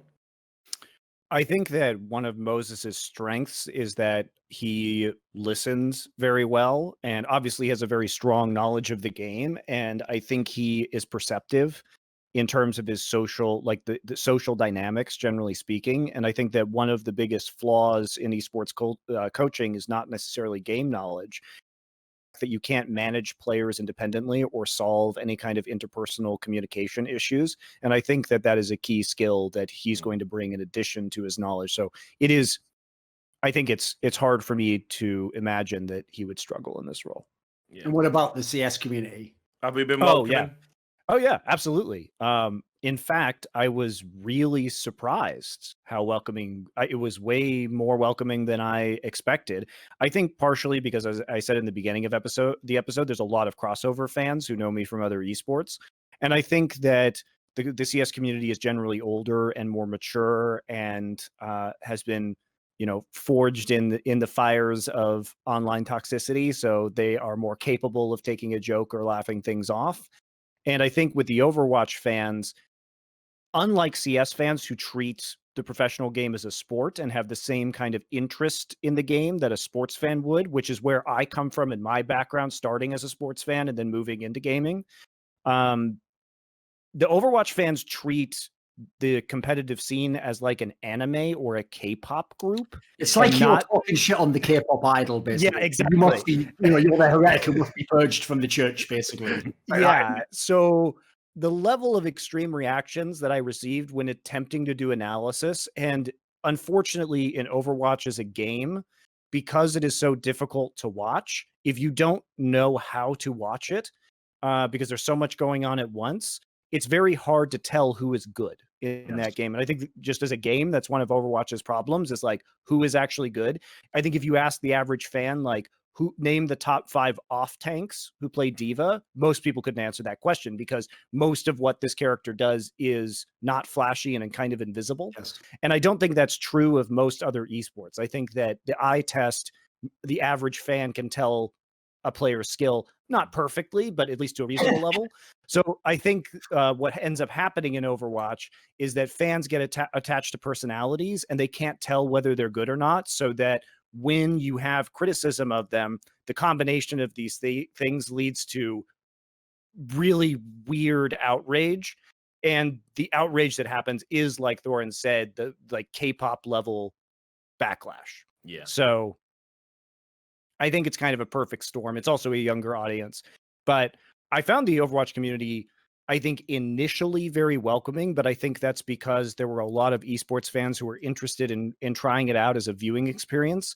And I think the combination of the game being difficult to watch, and I think critically, this goes unsaid a lot of the time, but the banning of Pepe, I think, turned off so many hardcore esports fans as it being too corporate, no fun, not a good place for the established culture of esports, that I think a lot of those people were turned off when that happened. And I think I encapsulated that in a meme, because I did that famous meme, you know, the butterfly meme where the guy from that anime is just looking at a butterfly. And what I did is I put the Overwatch League logo over his face, and then it just put like internet memes. I put like, is this the alt-right? That's like what the Overwatch League was like. When it like, give us a break. Yeah, but the Overwatch League executives looked at that meme and went, "Well, no, how's that a meme? That's exactly the thought." Yeah, he's nailed it. Get this guy in our office. Yeah.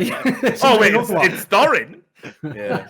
So like, I think that a lot of the people who were hardcore esports fans who were entertaining watching Overwatch League were not enthusiastic about that. And then it got magnified by the fact that when I was brought on board, I was told like, oh, we want it to be like Inside the NBA, banter, like a little edgy. And then we ended up selling to Disney XD. So we were just screwed in terms of the kind of edgy content we could do. And so in the absence of all of this, I think it developed a fan base that was younger and reacted in this way. It was Disney. It was Disney kids. It was Disney teenagers. And that's not really my audience. So I'm not trying, like, if they can market to that audience and they can be effective in running their league, that's totally fine, but that's not me. And it became very clear as time went on that it was never going to be me, especially when Nate left, who was the one who was pushing for the vision that made more sense to have me on the broadcast. So I simply don't think that I would be the best caster there for their audience anymore, and I don't want to do it. So, well, who would? Some people do. Some people do. I think they're dead inside secretly. It's all okay. We all need a paycheck. No judgment. Elon and Adward, your questions are very in-depth roster questions, so I've deliberately shelved them and put them to one side. Me and Duncan will pick them up next show. We've already ran over time, so don't worry, we will get round to them. Anyway, all that remains to be said is obviously thanks to Monte for coming on. A lot of fun. That was great. We'll do a proper one where we all vent about Sounds Flashpoint and develop. Yeah, by the way, I even told Richard this before this, but we never got to the topic. Yeah. I'm totally open. Like, we're big boys. We can say no if we don't want to talk about something. Richard can ask anything he wants about Flashpoint, literally, to whatever degree he wants. So we'll do another one where it's like that. Yeah, I just don't see that there's a reason to like hide information and be cagey, because if you're esports vets like me and Thorin, like, we come from the community, so we understand your concerns and we want to be real with you guys. Like, we're doing our best over here to make it happen, but it is important that we have that connection, because that is what we like about esports, right? And we don't want it to go too far the other way where you don't have any kind of ability to ask hard questions and get answers. Like, that's just fair. Yeah, totally. And listen, I'm sure I've got a good idea what those questions might be. I mean, the stuff you were telling me about having to move the date back in Valve, I mean, that was news to me, right? So, yeah, let's do it. Yeah, so I think there's plenty to talk about there. The community will appreciate. So we'll reschedule another one. But for now, as I said, thanks to Montecristo, thanks to Duncan as always, thanks to Sam. Great. Pressing the buttons, always a pleasure. And shout out to our sponsors, .com, love those guys. .com/RLS. Get yourself over there if you don't have an account. If you want to place bets on esports events, it's not even just about betting. They do giveaways, all sorts of stuff.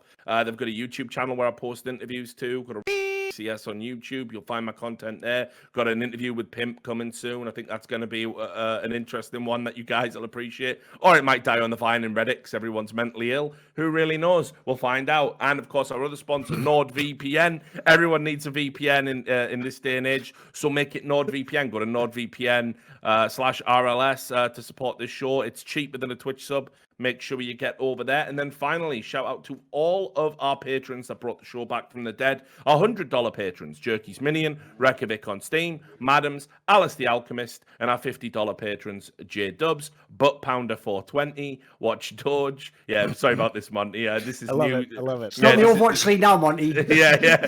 Butt Pounder 420, Watch Beast Doge, 420.